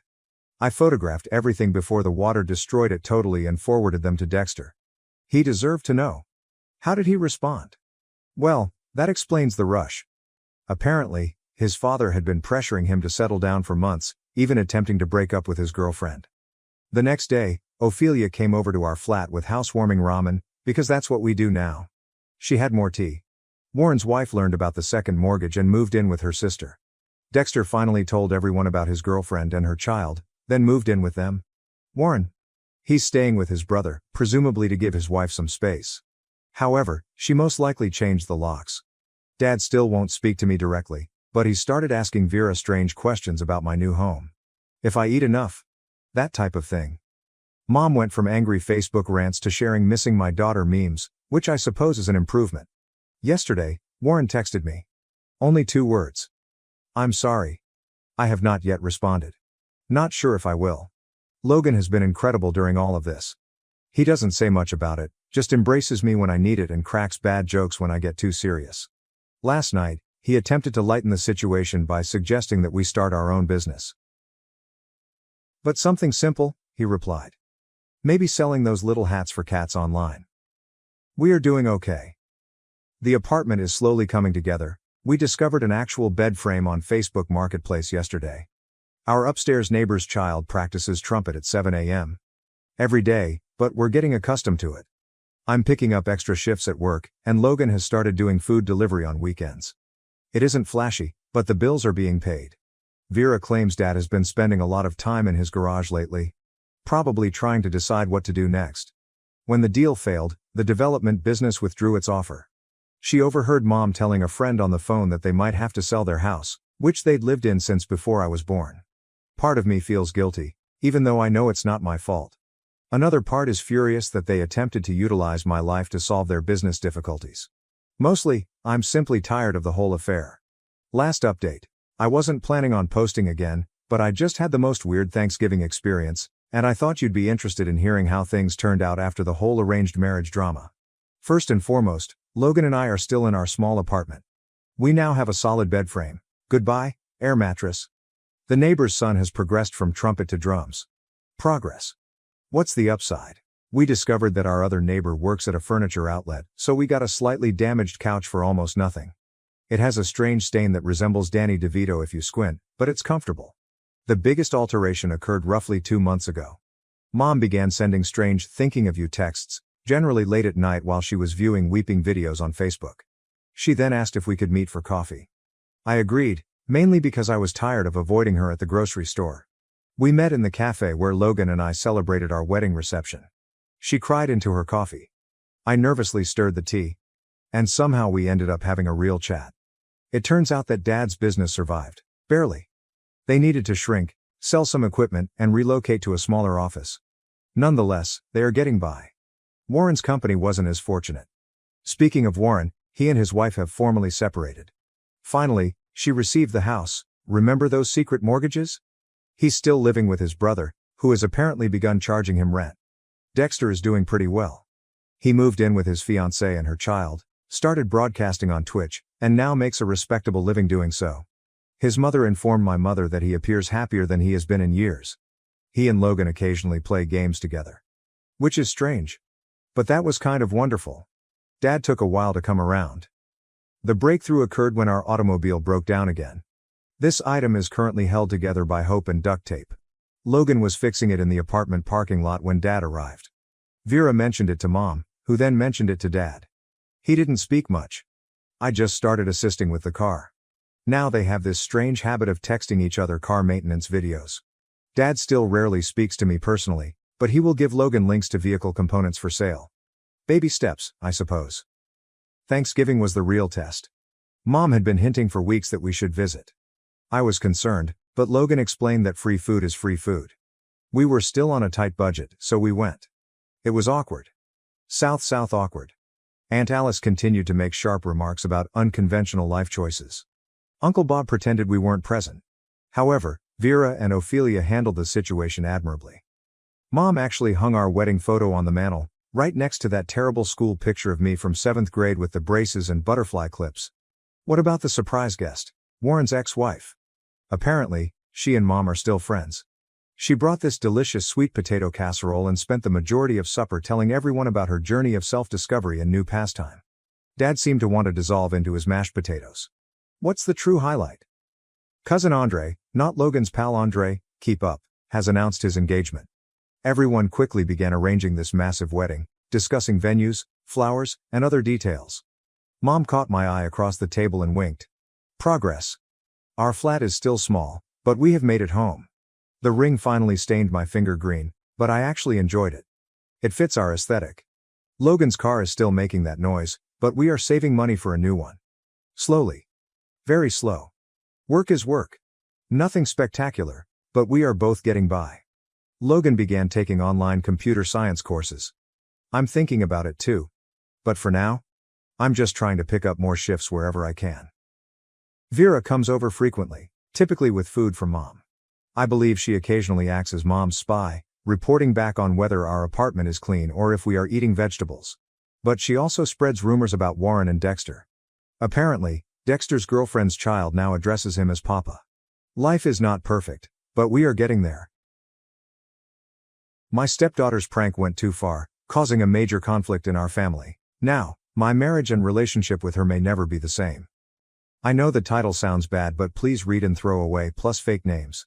I, 38 million, married Judd, 44 feet, a few years ago, and I acquired a stepdaughter, Abby, 14 feet, as a result. I dated Judd when Abby was 8, met her when she was 9, and married Judd when she was 10. I'd say our relationship is okay. She doesn't act bratty towards me and respects me enough as her mom's husband. However, there is one glaring issue about her, and that is her pranking nature. Abby loves to pull pranks. Some examples are her hiding my car keys with what looked like 100 dubs in a box. I found them quickly because she failed to notice my keys have duct tape on them. Another one is when she hid in the fridge, something I still find very weird, to scare the first person who opened it. Well, last Wednesday, I arrived home and it seemed that I was the only one there. Only my shoes were at the doorstep and I even called out Judd's and Abby's names with no answer. This is somewhat normal as Judd sometimes works late and Abby stays at school for extracurriculars. So I screwed around with my dog, a German Shepherd and Husky mix for anyone that will ask, for a bit, and then I decided to relieve myself. When I got to the bathroom I noticed that the window cabinet was open. I thought nothing of it at first and unzipped my pants, but then I saw a shadow behind the shower curtains. I thought the worst and immediately punched the figure behind the curtains. Well, as everyone may have guessed from the title, it was Abby. She was making a prank video and I had not noticed that she propped her phone up on the bathroom cabinet with 2 cups. I'm not gonna lie, I did not hold back. I punched her as hard as I could. Her nose looked broken and when I realized it, I flipped out and so did she. After maybe 5 minutes of freaking out I drove her to urgent care and informed Judd of the situation. Her nose was indeed broken and would need about 6 to 12 weeks of recovery. Abby won't talk to me, and as for Judd, she thinks that my action may have been justified, but also thinks I should have approached with more caution, which she has refused to elaborate on. So AITA? Comments. Comment 1. NTA. Get a copy of the video. If Abby starts bitching to people about how her stepdad broke her nose, you are looking at jail time. Get and keep a copy of the evidence that she startled you while you were peeing. You need to sit Judd and Abby down and have a serious conversation. Filming without consent while someone is in the bathroom is a massive invasion of privacy and illegal in many places. If she did this to another kid, it could be considered child PRN. While you are in the bathroom, you feel vulnerable with having your pants down, genitals out. Those feelings increase the fight-flight part of the brain, and that you react on instinct. Please tell Abby that you love her, and never meant to hurt her. Comment 2. And why would a young girl think pranking her stepfather in the bathroom is ever a good idea? She should at least be talked to about pranking anyone in the bathroom, especially with a video? Comment 3. This is so unfortunate. People get killed for this. She's lucky she's alive. That's the normal reaction. To fight. As messed up this is stuck firmly because this is a life lesson. Play stupid games and win stupid prizes. Fortunately it's all on tape, right? So you're protected. What she did is actually what's unforgivable. Her dumb antics are gonna get someone killed or put in jail. Her mother needs to address this. Not one more prank. Ever. Comment 4. How stupid does a 14-year-old have to be to not know that recording someone in the bathroom without their consent is a very bad idea? And what was the stupid prank? Boo, I scared you, so I'm gonna put your reaction and PP on social media. Hey.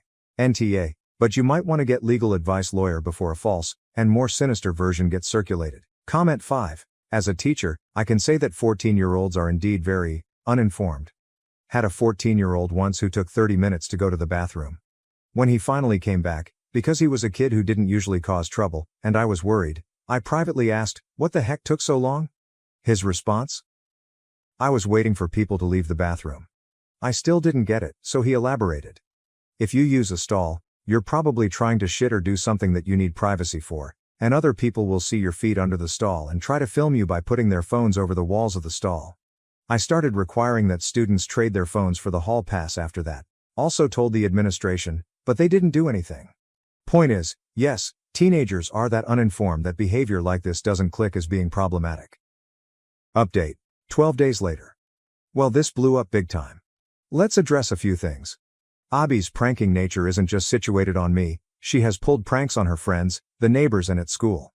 The school has called Judd several times about this as they have resulted in mild vandalism. The refrigerator prank. She was 11 when that happened, not a grown teenager. It was a brand new and very large fridge that my uncle bought and showed it off to everyone. So she climbed in until he opened it again. Judd yelled at her saying that she could have suffocated in there and took her outside to scold her for a few hours. The video itself. The video doesn't show the toilet at all, just the shower curtain. However, the issue still remains that this was a massive invasion of privacy. The video has been deleted and Abby has admitted it was purely her fault. The update. It's been a chaotic week. Judd still refused to elaborate on how the situation should have been handled. I showed the post as a result and she did a 180 turn. She suddenly thought it may be time to stage an intervention and I agreed. We brought some of her friends as well as my cousin's wife Jess. Jess is an officer from another state and Abby seems to respect her. In this intervention we state how we were each affected by her various pranks and how in turn they affected her. Jess also spoke about how much of these pranks border on criminal territory, meaning she could be arrested or face retaliation. It seemed to have gotten to her and Abby cried a bit and promised to do better. When everybody else left, Jess stayed behind and brought to our attention about a disciplinary camp that we could send her to. The program is 6 weeks long and involves group therapy, individual therapy and constructive projects, whatever that means, and is held at a university campus. The program apparently has good reviews. Judd seems dead set in sending her to figure out her core problems. I'm a little hesitant about sending a kid away from home, but I'm the step-parent so I got no say. Edit, update. Okay, I swear Judd must be following my posts because now she's taking back what she said and is now thinking about doing what I and you fellow Redditors suggested in the first place, weekly therapy. So we agreed that I'm gonna find a therapist and I'm gonna front the bill for it since she didn't take this seriously in the first place. Comments. Comment 1. The program apparently has good reviews. Try to get more than just reviews. The troubled teen industry is pretty horrifying. There's a troubled teen subreddit for survivors. It's brutal. Oop. I'm aware, that's why I'm hesitant about this. Comment 2. Oh, thank God, I'm glad you're aware of the troubled teen industry. My heart sank so low when I read that your friend was suggesting it. Maybe it's legit, but I do feel it's a bit of an extreme response. Abby seems like a mostly good kid who just has this one stupid thing that's got stuck in her brain, normal teen stuff. I find it interesting that Judd did a 180 after reading a post, and now seems to be going from one extreme to the other, no real punishment to all punishment. I would think a bit more about that. I realize you're a step-parent and likely have no say in how Abby is parented, but I find it very concerning that your wife seems to be so easily influenced by outsiders. Honestly, if Abby's able to keep to her word to, if not end her pranks entirely, at least tone it down, I'd say you're all in the clear. Maybe suggest to Judd that you keep this program in reserve in case she needs it, and that she has a chance to prove she's learned her lesson first. Comment 3. Sent away seems extreme. Have you looked into this program? Is it held at a religious college? She might just end up abused at some of these types of teen rehabilitation camps and also just exposed to kids that are worse. I realize it might not be your call, but I would suggest try local therapy first way before sending a kid off. Oh, and I agree. Sending a kid away from home will probably just damage them more. But Judd seems intent on dishing out the harshest punishment immediately, thinking that this will nip it at the bud. Or she doesn't want to be seen as an enabler. She changed opinions real fast when I showed her the original post. New update. 7 months later. Well, it's been 7-ish months and there have been a few developments. Let's address some more things before getting there. Up until recently I have been still getting DMs asking why is this brat still in my house, why am I friends with Jess, and why did I name my wife Judd in my posts. I was drinking when I made my first post. I saved a draft and went back to it after a few hours of sobering up, fixing a bunch of grammatical mistakes but clearing some got overlooked and it just stuck. I was planning on calling her Judy. Jess and I are not friends. She is married to my cousin who I do have a good relationship with, as well as their 2 daughters and Jess's daughter. Jess has a serious problem with boundaries. As for why Abba was still living with me, you have to understand, I, her stepfather, broke Abby's, my stepdaughter's, nose. If word got out it would look really bad, I would be seen as an abuser and may have even been arrested. Several comments have pointed out how I should have saved that video for my own safety. I was pretty much going insane at that point and my wife thought nothing of it, thinking I should have just let this go until I showed her my original post. To be honest, I wanted to keep the intervention that we had smaller that didn't involve her friends because I felt they did not need to know about it. I just wanted her grandparents and Jess to show up, but I was convinced otherwise. Update. We decided that we would send Abby to weekly therapy. We were under the agreement that I would find and pay for it, and if it worked my wife would pay me back. It did work. Abby improved by a lot. She has realized how much damage she has done and is working to improve things. She has even begun to do volunteer work as well, which I didn't think she would do. She has apologized profusely, realizing how disgusting her prank was. She has also deleted her TikTok account, claiming that's where she got all the ideas from. We decided we would get her a new smartphone for her birthday 3 months ago for the improvement she's shown. We took away all smart devices as punishment. I don't think I mentioned that before. As for me and my wife, I gave her an ultimatum. Since therapy worked for Abby, it would be time we go to couples therapy or else we separate. We were having problems before this whole incident showed up, and now it kinda has to be forced. Past 2 years we've been living more like roommates and her enabling behavior is finally causing things to fall apart. She reluctantly agreed. It ended up being short-lived. She spoke during our sessions how I take things out of proportion and I went too far posting the incident online. She revealed that she was indeed following my posts and that's why she changed her mind about the camp. Our therapist then asked us both if we loved each other at all. I was honest and said yes, but it's becoming difficult. My wife on the other hand said she was in love with the idea of me. I needed a minute if I heard that right, and she went on how I was apparently a catch. I was younger than her, had a stable job and owned a house, and she thought my loyalty was a bonus. I don't why, but I asked her if she cheated on me and she said no. But it doesn't matter, she just revealed that she settled for me. I filed for divorce 2 months ago. We had a prenup, so things are going smoothly other than her erroneously claiming some jewelry is hers, but my lawyer seems to think that it should be finalized within 1 to 2 months. So my Sibex has moved out along with Abby. My dog misses them, she just sits by the door waiting for hours for them to come back. Stibex is not happy about how things have progressed. She has been calling me a spineless bastard who couldn't just tolerate how things are and has been saying to everyone who will listen. But behind closed doors she's been blaming Abby for her divorce, claiming it was her behavior that caused it. I know this because she has called me and texted me semi-regularly. Abby is living with her grandparents because apparently her mother can't deal with her right now. I actually liked my in-laws. They were real good people and they apologized for their daughter's actions and even offered to reimburse me for Abby therapy sessions. They told me that they were going to take care of Abby because it seems her mother has finally lost it. I spoke with Abby and assured her that this wasn't her fault. Chances are we were going to divorce regardless. She then told me that she didn't want me to leave and that I was the closest thing to father she ever had. This surprised me. I never really saw myself as a parental figure for Abby. I only really did the minimal. Outside of that, I just paid for school events, supplies, and would carve out some time for her, but I did leave it up to her if she wanted to spend time with me. I told her that maybe when she turns 18 we can pick up where we left off, but until then I don't think we can see each other. Her mother would definitely try to keep her away from me, and to be honest I need some time away from Abby as well. Things are so quiet at home that it's relaxing. So there you go, I don't even care if my Cbex finds this post. TLDR. Sent Abby to therapy, it worked, but now me and her mother are divorcing and things are just falling apart. Comments. Comment 1. I figured this was where this was headed. Good for you, you deserve better OP, and congrats on being smart enough to get a prenup. OP. You know, when I brought up the prenup she was hesitant and took about 4 months to get her to sign it. Guess that alone should have screamed problems. Comment 2. So your ex-wife didn't get the idea that if she loved you and invested in being more than a roommate, you two would still be married? Like, what's the deal here? To your ex, not you. Advice. Get your dog another dog to be busy. He will forget them at some point. Might also search for a dog daycare somewhere so he can meet other pet friends. OP. Honesty. I think she is just incapable of forming a relationship beyond a superficial one at this point. As for my dog, I did hire a dog walker for her during the day after they moved out. Guess I'll look into doggy daycare too. My parents have chased away every boyfriend I have ever had. How can I prevent this from ruining my relationship with my current boyfriend? Original, February 13, 2025.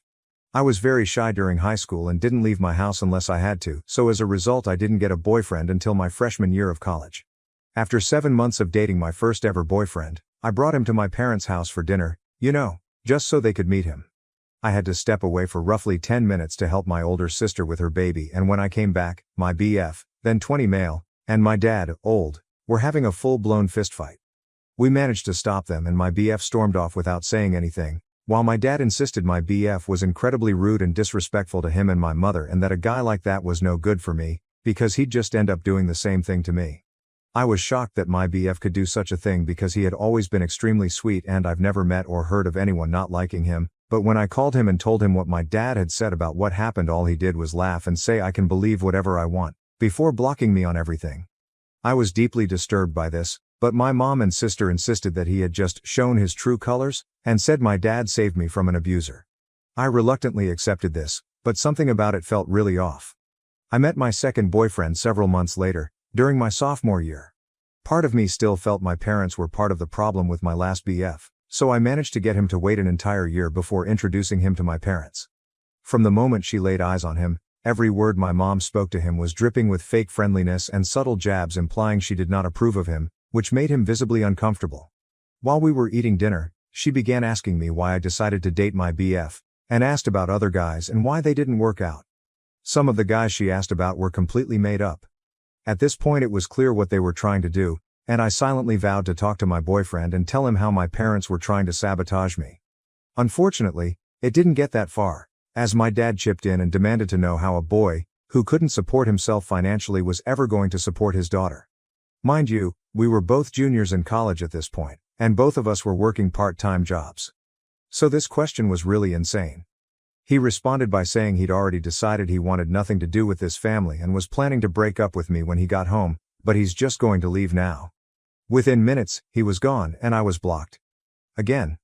My parents insisted they did nothing wrong and just wanted to test his confidence as any parents would, but I pointed out that this was the second boyfriend they chased away, and they didn't do anything to scare off my older sister's husband. I went low contact with them after that, but fast forwarding a little bit, I eventually allowed them to gaslight me into introducing them to my third boyfriend, whom I had met towards the end of my senior year, and basically the same thing happened. I had made it through college unable to find a long-term BF, purely because of my parents. I did meet my current boyfriend, 28 male, 2 years ago, and I have managed to avoid introducing him to my family thus far. If he ever brought it up, I would always have a ready-made excuse prepared to explain why it wasn't possible, which has been pretty easy because he usually only asks about them when planning for major holidays. I have fallen madly in love with him and hope to start a family with him one day, but he recently told me that he can't even allow me to move in with him until he's had a chance to meet my family. I do not know what to do, as I know my parents will make it their mission to break us up if they meet him, but based on his insistence on meeting them, I realize I can't put this off any longer. Usually, relationships end because of something one person in the relationship says or does, and it's incredibly unfair that I always end up single because of things I cannot control. I want to tell my BF about my parents and insist that meeting them is a bad idea, but I've listened in on some of his conversations with his friends, and the general consensus among them seems to be that a girl with a super dysfunctional family is a massive red flag, and an indicator of what their married life would be like. So I come here asking, how do I approach the problem that is my parents without risking losing the longest relationship I've ever had? If my parents end up being the cause of yet another breakup, I just don't know what I'll do. I just don't know. Edit. Wow, I made this post about an hour before going to bed, but woke up to quite a few comments here. Thank you so much to everyone who has helped me realize what I need to do. I've read through all of the comments and saw some recurring questions come up that I wanted to address. I am not fully in contact with my parents primarily because they helped me a lot financially during college and when I first graduated and was looking for a job. When I went low contact with them, they constantly yelled at me for being ungrateful and said family does not turn on each other over minor disagreements involving boys. It sounds ridiculous when I type it here, but after months of this treatment, when I found myself faced with the decision to either tell them I forgive them so they'll pay for my dorm room, or refuse to forgive them and have to move back home, I ended up caving. Why didn't I stand up for my past BFs when I saw them being verbally abused? I don't know. I've never been allowed to talk back to my parents, so the thought of calling them out while we have company over is not something I realized I could do, I guess. My arguments with them after they ran off BF 2 and 3 were the only times I've ever come into full conflict with them in my entire life. I will be going to my boyfriend's house today after work, and will tell him everything. I am terrified he will still want to meet them, just thinking about it has me shaking at my desk. But you all are right. He has a right to know and make his own decision. Edit 2. I told him and even showed him this post. To make a long story short, he still would like to meet them but thanked me for telling him, as he always figured something was seriously wrong. My parents host dinners for our family every Sunday, and we will be attending this one. I suppose I'll make a new post with an update afterwards. Top comments. Comment 1. You stop bringing anyone you like around them. Period. Tell your boyfriend why. They get weird and run anyone you date off with their nonsense and you'd rather just avoid them altogether. My boyfriend knows all about my dysfunctional family and abusive upbringing. It didn't run him off. If anything, it brought us closer as he empathized. ETA. We just celebrated 6 years together. The right partner won't hold your family against you. You couldn't choose them, after all. Comment 2. If your plan is to stay with him in the long run, you have 2 options. 1. Come clean about why you don't want them to meet and explain exactly why you're scared of them meeting, or 2. Cut off your parents entirely and tell your boyfriend you cut them off. Ideally, either way you end up telling him why you chose what you chose. Good relationships take communication, and if your boyfriend doesn't know why he's being kept away from your family, that most likely will be the reason you break up. Update, February 18, 2025, 5 days from original update. I meant to make this update a lot sooner, but since my last post a lot has happened. I truly appreciate all the comments I received calling me out for hiding my parents being insane from my BF and encouraging me to be honest with him. My boyfriend is pretty involved now, so I guess I should give him a fake name. I will call him Ethan. I sat Ethan down and told him about my parents and how they ran off my previous boyfriends, before showing him my original post as many recommended. Fortunately, he did not seem to care that I hadn't told him, but he did agree with many commenters that my parents were more than just insane. They were outright abusive. Although he understood how I felt, he still said he would like to meet them, both to see it for himself, but also because he felt there was an underlying reason for their behavior. My parents have dinner for the family every Sunday, which I have been attending on the weeks that I'm not hanging out with Ethan that day, so we agreed that he would come to the next one. When Sunday came and we arrived at my parents' house, my anxiety was through the roof. Ethan had agreed to leave with me the moment things started to get out of hand, but with my parents that could have easily been as soon as we walked through the front door. My parents were surprisingly very nice, though. My dad actually seemed excited to see Ethan, and my mom fawned over her daughter bringing home such a handsome, confident-looking man. I couldn't understand what was happening. Ethan even shot me a look a couple times, as if to silently ask if he was missing something, because my parents were actually lovely. I want to provide a play-by-play of the entire night, but the post would just be too long. The point is, my parents had done a complete 180 from their previous behavior, and it made me look and feel crazy for trying to warn Ethan about them ahead of time. During dinner, my mom said she was so happy to see her daughter had finally found someone who wasn't judgmental and was willing to give me a chance because of the person I am today, because the past doesn't matter. My heart dropped. What was she talking about? Ethan said he does not know about anything in my past that may be cause of concern, and my parents exchanged a concerned look, as if it was rehearsed. My dad asked him why he thinks my previous relationships failed, and he said that he was under the impression they got scared away after meeting my parents. My mother looked at me with disappointment on her face and said, "Oh P, is that really what you told him?" I was at a loss for words, but Ethan was not. He said that it's pretty clear they are trying to plant seeds of doubt in him about our relationship, but he is not interested, as he knows me well enough to know my character and that even if there was something serious in my past, parents who loved and supported me or even just wanted grandchildren would keep it a secret to avoid ruining my relationship. My dad said he already has 2 grandchildren, and motioned towards my sister, who did not have her kids with her that evening. Ethan said my dad must have been very supportive of my sister for her to be able to start a family while he tries to run off any guy I bring home, and my dad's response was very casual, but extremely shocking. He said, "Of course, she's actually mine." Everyone was quiet for a few moments, until Ethan spoke up and said that now all of the abuse they've only put me through is starting to make sense. My mom said he's spouting nonsense, and that I have not been abused in any way. She then looked at me and admitted her marriage had a rocky start, but both her and my father have moved past that. I was too busy replaying my entire life in my head to say anything. The previous boyfriends, the lack of support for my social outings growing up, the volleyball games I had to have a friend drive me to because my parents were always too busy, the rage I was always at risk of facing if I ever spoke my mind. All while my sister got the opposite. I started to cry, the hardest I ever have. Ethan immediately announced that we were leaving. My dad demanded we stay where we are so we can clear things up, but Ethan ignored him as he pulled me out of my chair and led me away.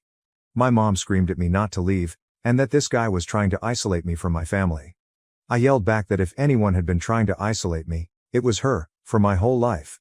As we drove back to Ethan's place, my mom sent me several text messages cussing me out, saying one mistake doesn't change the fact that my dad loved, supported, and raised me, and that he would always be my real father.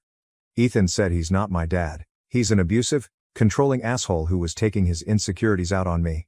I ended up blocking both of my parents' numbers because they were saying some truly awful things to me, both about myself and Ethan. Ethan said he was expecting them to be crazy, but this was far worse than he could have anticipated. He said I need to go into therapy immediately, and that he will pay for anything my insurance doesn't cover. My parents showed up at my apartment twice yesterday to demand I come out and speak to them, but I've been staying at Ethan's all weekend and will likely be here all week. I'm not sure if this is the update y'all wanted. I had countless people enraged at me for being spineless and not standing up to my parents, and while I had planned on doing so, that's not what happened. I don't know what is going to happen with my parents, or where I go from here. But now that the holiday is over I can spend some time looking for a good therapist. Top comments. So your mom cheated on your dad and you are the affair baby and they treated you poorly because of that. Is that the story or has my reading comprehension failed me? Maybe you have a great father out there somewhere. 23andMe? Ethan sounds great. The truth shall set you free. I thought I was just being clumsy. But then I found proof that my boyfriend was booby-trapping our apartment and now I am running for my life. Original post. I manage a team of 12 people and last year had a 13th member added when other managers refused to deal with him any longer. He is diagnosed with depression and generalized anxiety disorder. He is morbidly obese and suffers from musculoskeletal problems related to obesity and diabetes. When they came to me it was because I have helped other mentally ill staff members and I was happy to take them on as I felt I could help them. We did make progress and steadily increased their level of work. It has never reached the level considered acceptable, but I made accommodations to relieve pressure, hoping this would lead to a sustained long-term improvement. I sought out equipment to help them be more physically comfortable given their obesity. I felt we were making progress. Unfortunately, they committed a serious breach of security, sent out personal information to someone not legally entitled to have it, and I had to place them on formal disciplinary action. Since then they have been on sick leave for over 3 months. They are now subject to attendance management procedures and have reached out to a local mental health group and advised them that I have bullied and harassed them. This bullying and harassment has, according to them, has made it impossible for them to return to work. I have documented evidence that this is not true. When they were told they needed to move away from me for health and safety reasons, they became very distressed and demanded to stay with me for mental health reasons. I have signed documentation where they state I am supportive and they don't want the reasonable accommodations I have offered, shorter days, fewer days, longer breaks, etc. I have a meeting with them and their support workers from the mental health group and I have no idea how to handle this. So how do I handle it? I can prove they are lying and they have a pattern of lying to get themselves out of trouble. I have no concerns about my bosses because they are well aware that this is an utterly unfounded allegation. My worry is that they are completely unsuited to the job and because they point blank refuse to acknowledge they are in any way responsible for the mistakes they are making, it is impossible to correct them. TLDR have been accused of bullying when I haven't relevant comments. When told to go to HROUP, I have spoken with our internal HR, but they are terrified that any accusations of bullying a person with mental health problems could be problematic, as it is a hot topic at present. I have referred the person for counseling internally and they have told me repeatedly, documented, that they have taken up this service. My concern is this meeting is not an internal meeting, it is with people who specifically represent people with mental health problems, and I don't know how to respectfully say that the person is lying through their teeth without sounding like a bully. To be clear, their lies aren't malicious and I don't believe this one is either. It is something said to solve an immediate need, so in this case it is because they need to explain the amount of time they have had off sick, and admitting it is because of their own actions is too terrifying. So, I am being bullied, means it's something that is happening to them and they have no control over it. The reality is they do have control over it, but they are so used to being the victim in all situations that they refuse to acknowledge this is not actually true. Comment: judging from your explanation here, it appears that you have an understanding and empathetic attitude toward this person and situation. That attitude, along with the documentation you have regarding accommodations you've offered, should go a long way in your defense. What, exactly, is he saying you've done to bully him? I am not a professional in this area, just have extensive experience working with people with mental health problems in social work education settings. OP. He believes that by pointing out his security breach and substandard level of work I have bullied him. He doesn't allege that he isn't doing this, just that by expecting more I am bullying and harassing him. I am making allowances. For example, other members of staff are expected to deal with approximately 16 cases a day accurately. I am happy for him to do 2 if he does them right. Unfortunately, he can do 2 cases but not correctly. Unfortunately, by allowing him to work at a slower pace, he believes that he should be allowed the same scope of error that someone who is working 16 cases, and as such he is being bullied by expecting him to get his 2 cases 100% right when someone who is working 16 cases has an allowance for minor errors. OOP explains HR more. Yeah, HR's response is basically fire him but don't leave us open to a lawsuit. It is not helpful because I don't want to fire him. He is not currently in a position to do his job to the standard required, but I don't want to detrimentally impact his future. He won't resign for health reasons as he feels it will prevent him getting another job, and HR want him gone without actually doing anything. I'm stuck in the middle because as manipulative as his mental health issues are, they are real. If I wouldn't get fired for doing it, I'd post a copy of the 4-page email I got in response to my specific questions. It was large swathes of the DDA copied and pasted with vague remarks about support, reasonable allowances, and work-life balance. I can only assume they put someone's idiot nephew in charge of the email box on the day I contacted them. They are centralized and are notorious for not giving out specific instructions for fear of having them challenged. Their main purpose is to protect themselves. I have no idea how they keep their jobs, to be honest. Whoopee last comment. Thank you. His previous warnings have been well documented and evidenced, so I am not too concerned about legal action. I was just really thrown off by the accusation of bullying and harassment and had built up a scenario where I was going to be attacked by his advocates. The great responses like yours has put my mind at ease. It is sad that he has cast himself as the victim in all of this, but I am determined not to be drawn into that mindset, and I won't allow myself to cast into the role of their oppressor because it is simply not true. Update September 18, 2017, 3 months later. Well, the meeting went ahead as planned, and thanks to the wonderful advice and tips from people who kindly responded, I was calm and thought I was prepared. Boy, was I wrong. My colleague and his support worker were both there, and the meeting started really well. I asked how he was doing, what steps he was taking to prepare himself to return to work, etc., and nothing unexpected came up. As arranged, I brought up the allegations of bullying and asked for some specific examples to help me understand what was happening. After worrying myself sick about this, his answer was actually pretty disappointing. He gave no examples and only offered vague explanations about his anxiety making him overreact to other people's conversations, which made him feel like he was being picked on. I advised him, and my boss backed me up, that there was literally nothing I could do about that. I patiently explained that I could not ban people from talking and I would not sit in silence in order to ensure that he never heard anything he didn't like. My boss stressed that his poor performance needed to be addressed and that was part of my job and that doing it was in no way harassment. His support worker did agree with that, and we had a brief chat about how I could better communicate. To be honest, there was nothing they said that was particularly helpful, but I did agree to be mindful of their condition moving forward. Then it got weird. I asked if there was anything I could do to help him transition back into work. This normally involves a phased return, changing to part-time hours, etc., but not this time. As I was talking, he started taking paperwork out of a folder, and I should have realized something was up when his support worker sighed deeply and slumped down in his chair. My colleague requested that he be allowed to bring an emotional support animal to work with him, namely a support cat. We are in the UK and this is not the norm, so I was a bit surprised. He had not settled on a breed yet but was torn between an Abyssinian or a Siamese. I thought pointing out some obvious difficulties with this idea might make him realize how inappropriate this would be. For example, I pointed out we have a guide dog in the building for a partially sighted colleague. His name is Rufus and is by far the most popular person in the building, the dog not the human. And they may not get along with a cat. He responded by telling me that it was illegal to discriminate by favoring one disability over another, and if a blind person could have a guide dog, a depressed person could have a cat. I moved on from this, clearly idiotic, point and asked how a cat would react to being placed in a pet carrier twice a day to travel to and from work. He advised me he would train the cat. My boss became very agitated at this point, demanding, "How the hell do you train a cat?" Not to be deterred, my colleague stated that in the worst-case scenario he would leave the cat at work overnight and only take him home on weekends.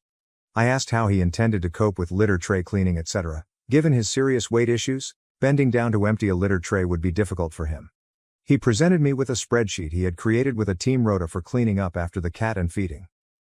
He had also cost out food, insurance, and the actual cost of the cat on said spreadsheet had an expected donation from each team member, on a sliding scale depending on how he perceived their financial circumstances to be.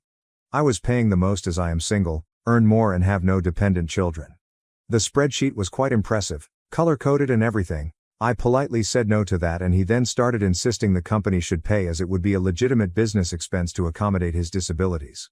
At this point I realized my boss was still repeating, "How the hell do you train a cat?" And the support worker was shaking his head and muttering, "I told you not to do this." So I made a unilateral decision on behalf of my company and advised him in no certain terms that we would not be buying any cats. We would not be cleaning up after any cats because we would not be permitting him to bring any cats onto the premises. He was not happy. He complained that I was making it impossible for him to return to work. My boss took a break from his cat training mantra to say that we had perhaps gone as far as we could for the time being and we should end the meeting at this point. As we were leaving, he did make a point of telling the support worker, "There will be no bloody cats." The support worker nodded and agreed this was entirely fair. I didn't hear anything from him for a week or so, then I received another 4-week sick note from him, so I called, as per our company procedure, to check in and see how he was doing. He was still very unhappy about my discriminatory anti-cat stance and advised he would be taking it further. 2 weeks later I received a letter from what initially looked like a local solicitor's office. It advised me I was being sued for breaking disability discrimination laws. The letter itself was filled with bizarre, mainly, American legalese that seemed to be culled from Law and Order episodes. On closer examination, the letterhead had been edited to change the contact details to his home phone number and personal mobile. I'm not sure whose address he used, but it wasn't the solicitors in question. I handed it to my boss, who had also received one, so both were forwarded to our legal department. I was advised to have no further contact with him. The legal bodies have informed me that his contract has been terminated with immediate effect. I am honestly stunned as to how it turned out. I half expected him to be terminated due to the amount of time off sick and his unwillingness to address his performance issues, but I would never have guessed it would end like this. It is both funny and sad. Thank you so much to everyone who took the time to calm my nerves before the meeting. It really did mean the world to me. TLDR. Meeting started fine, took a weird turn and went downhill from there.